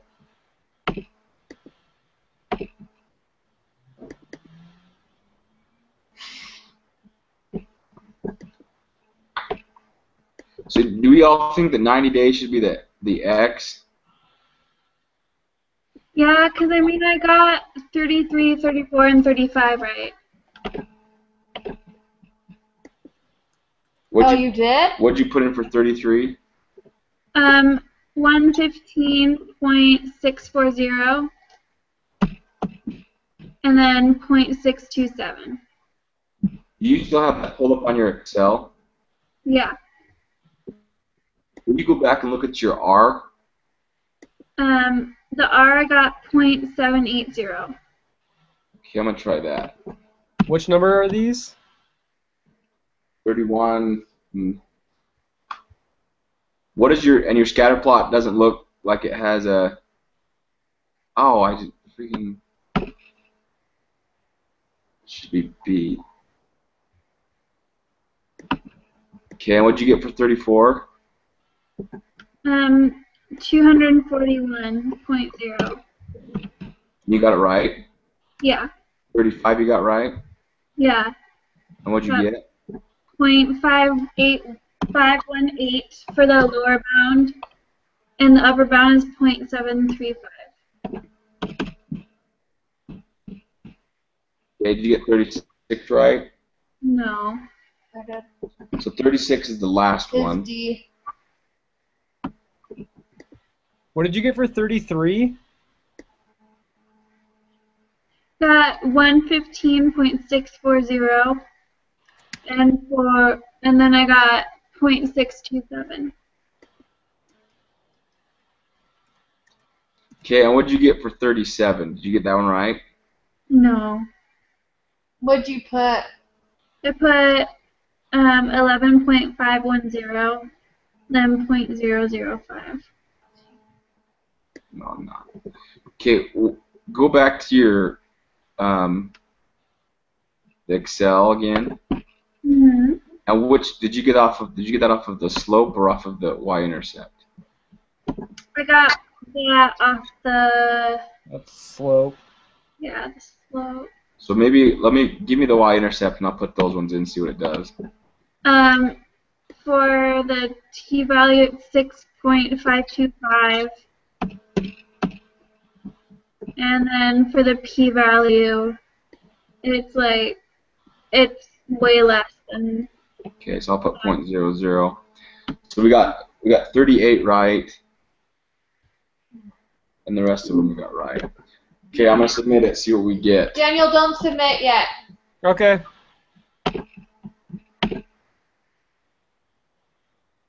Oh, bam! 70! C-. We're in the green, people. Cambria and I can go to bed. Okay, so going through them, the ones that we got wrong, which ones did you still, which ones are wrong still? Number 8 is still wrong. Is number 6 right? Number 6 is right. So 146.8. Yep. Okay. Number 7 should be skewed to the right. Okay. Number 8 I got wrong. Okay. Number 9 I got right. What is that? 0.991. Megan, are you filling it in? Yeah, but I mean, I need all the answers. Okay. So Number 10, we have Number- right? number 10 is right. It's A. Number 11. is B and C. Okay. Number 12 is A. Okay. 13 I got wrong. What did you put in? 0.128. Okay.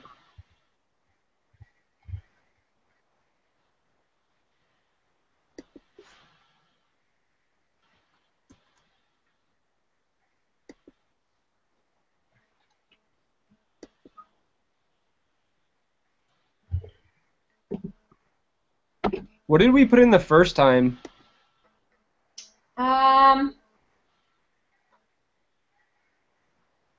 I put .872. And it was wrong? Right. Yeah, it was wrong. Okay. Shoot. And then 14 we had right, correct? 14 is right. 14 was B. D. Yep. 15. Is 0.096. One sec. What was number 9 again? 0.991. And was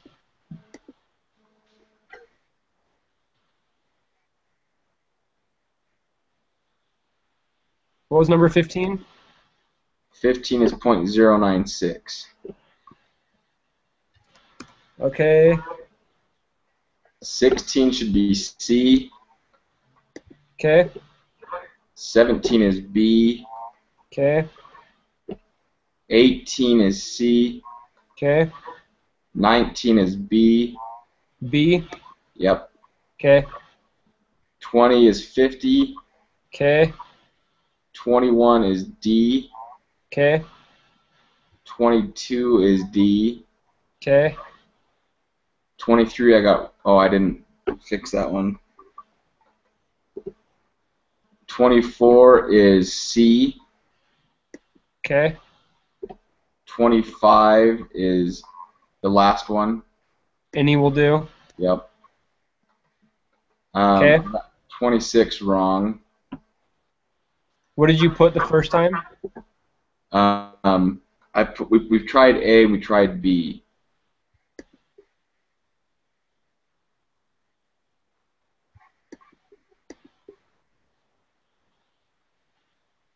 Okay. 27. I got wrong, and I put the last one. So we tried. The first time we had C. The Chase's time we had D. So we need to try either A or B. I think maybe try A. Okay. 28 I got wrong. So we tried A and we tried C. So maybe it's B. Okay. I'll try B. And if not, we can try it. We'll get Yeah, D. we'll do it again. 29 is C. C. Yep. Okay. I got 30 wrong again. And I had marked the first and the last three. Okay. So I don't know. That's so weird. Megan, will you read that again? Linear relationship between x and y. The error term is normally distributed. Variance of error terms is constant for all values of x. The x is fixed and measured without error, and observations are independent. I don't think it's B. That's weird. Okay, so I'm wondering if B and C. She said that she just read that one very end. Observations are independent.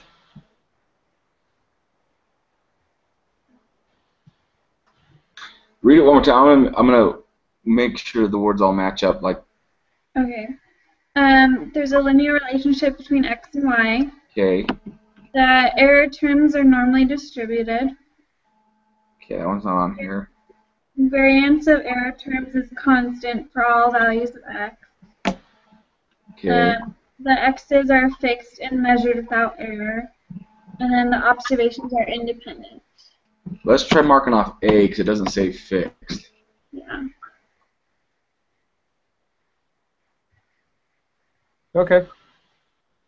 So just the last three? Yeah. Let's see what that does. 31 is 0.780, Okay. and 32 is B. Okay. 33 is 115.640. Okay.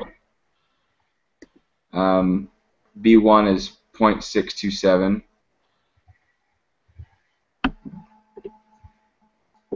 34 is what? B0 is 115.640, Okay. and B1 is 0.627. And then 34 is 241.0. 35 is 0.518. What was 34 was 241.0? Yep. Okay. And 35, the lower bound is 0.518. Upper bound is 0.735.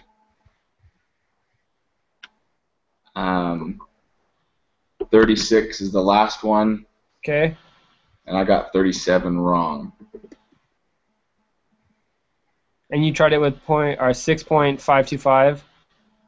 Where'd you get those from?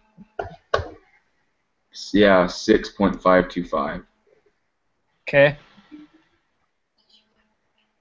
38, what did you get? Or that we got all those ones right?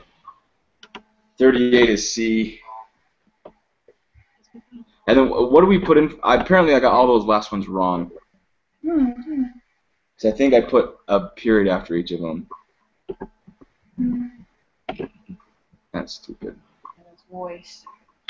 Okay, so the rest of those should be right then. Cambria, what did you get for the last ones? 39 through.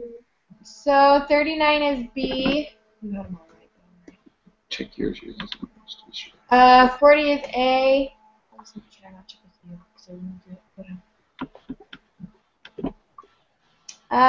41 is F. 42 is G. And 43 is I. Give me 1 second. I'm going to just double check that. I, G, A, B. Okay, so the only ones okay, yeah, that's good. the only ones that we aren't for sure about is 37, 30, ones that we can't really just eliminate, 23, and then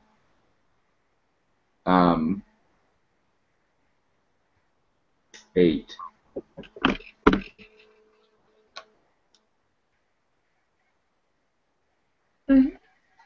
What did you get for 3, 4, 5, and 6? 3 is C. 4 is the last one. 5 is 2.5. 6 is 146.8. And 7 is skewed right.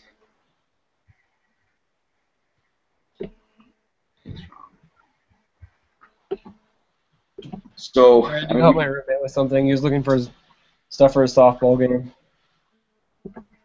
So we can keep trying to figure out 8, 13, and 23 if you want. Or we could just kind of just wash those out.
I'm really confused about 8.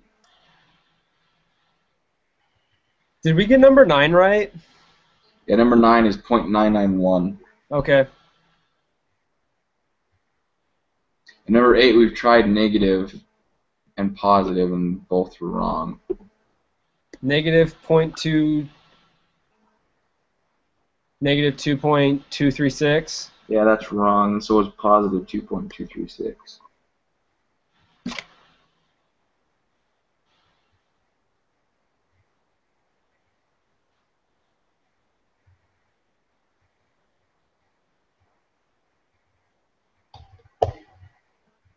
I'm not understanding why, though.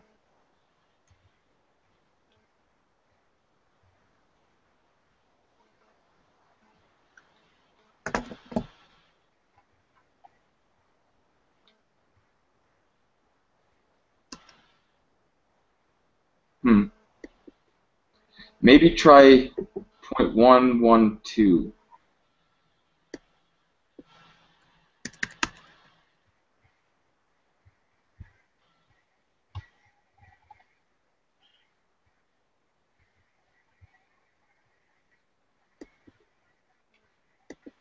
No? How did I just get that?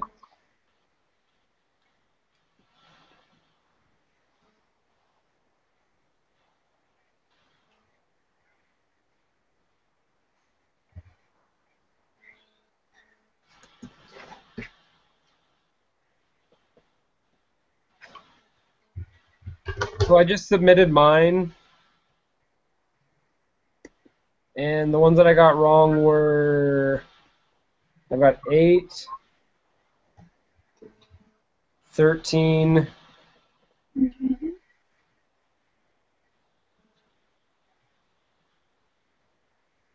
what did you guys get for 15? 15 is .096. Oh, that's what I...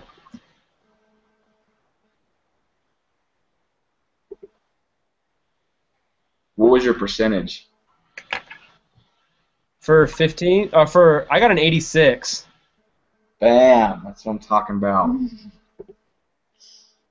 Okay, did you get 26 right? I did get 26 right. And which one did you put? I put no because the sample size for women is too small.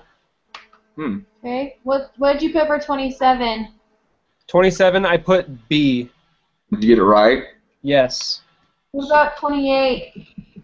28 I got right. It's B. Okay. Did you get 30 right? No, I didn't.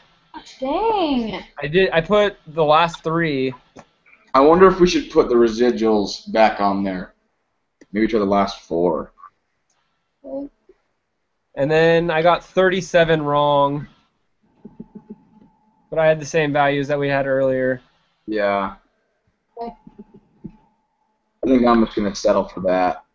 My brain's dead.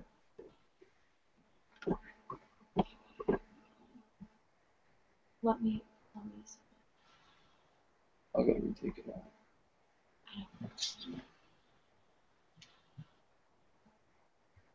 You still alive, Megan?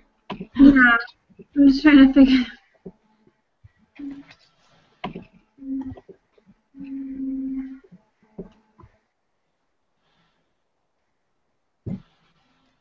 Wait, did you Yeah, I don't know. Why it's getting wrong answers. For 37, did you put .00.000? Yeah, I put .000.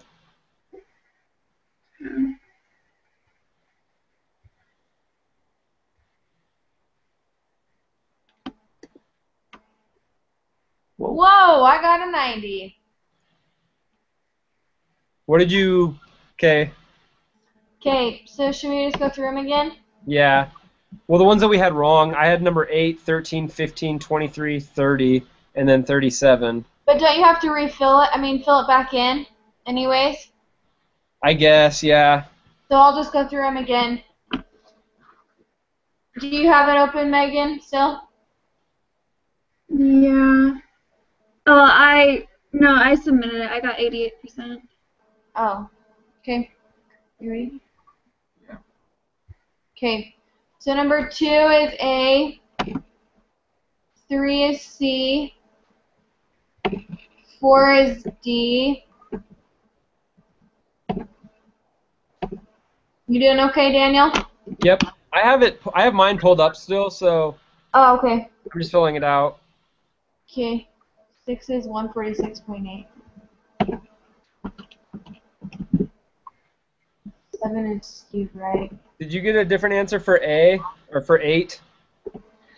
No, I didn't even try. I can't figure it out.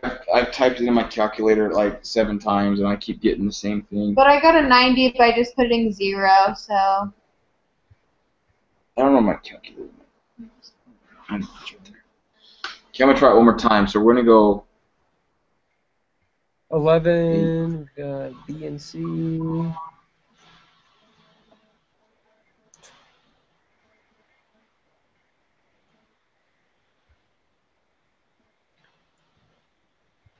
Did you get 13 right?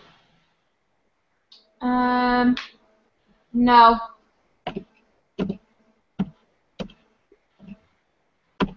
So what's number 9?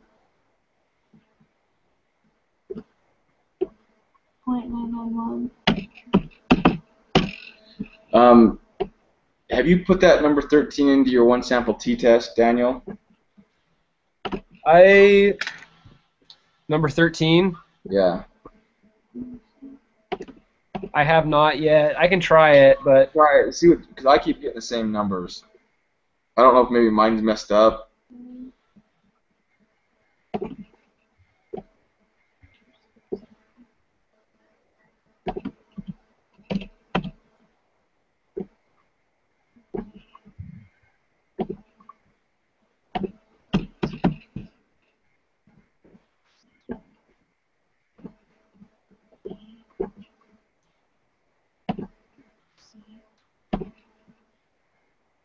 C.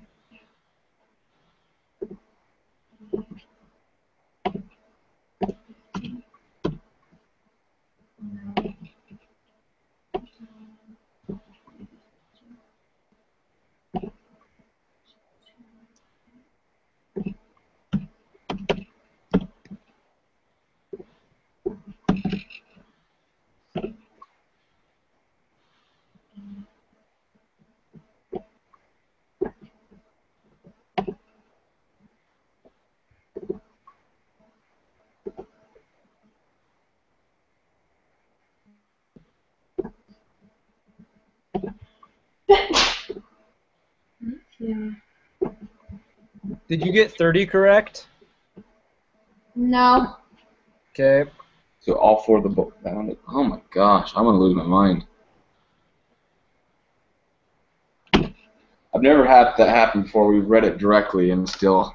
Yeah.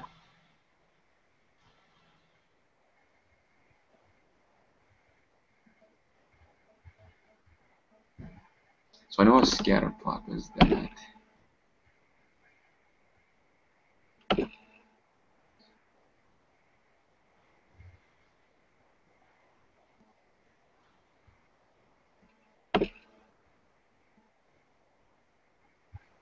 I'll try that. See what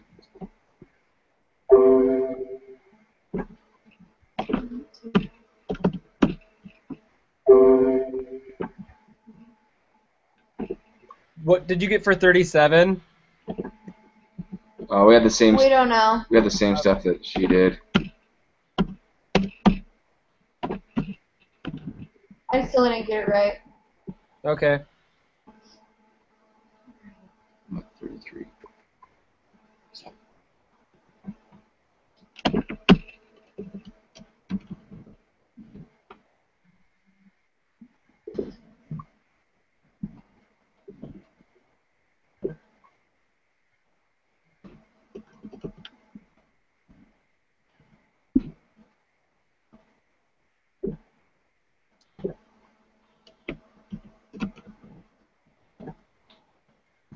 So which ones did you change that we had incorrect the first time? Or last time?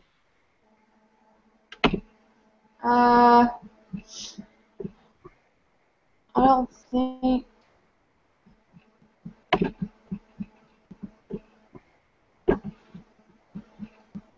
I don't know. I think maybe the only one should change is the one that you had. I think you had like 16 wrong when you put it in. Yeah. Yeah. 1 second. I think that's like the only one I changed.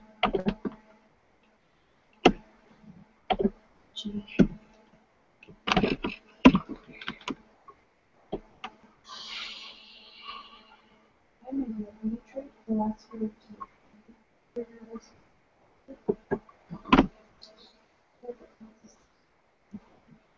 There's one question that you did, but I think you put right. 16. Where'd you think I did that though? I don't remember, and I think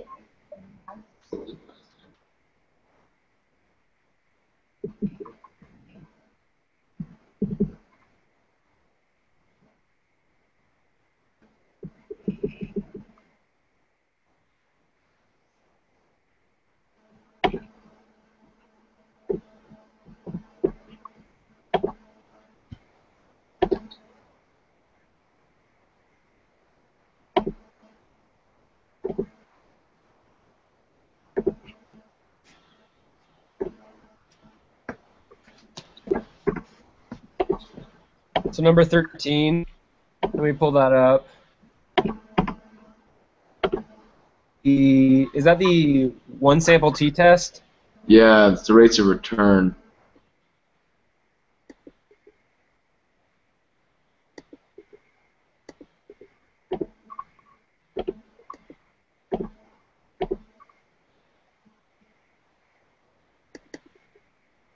I actually have an idea.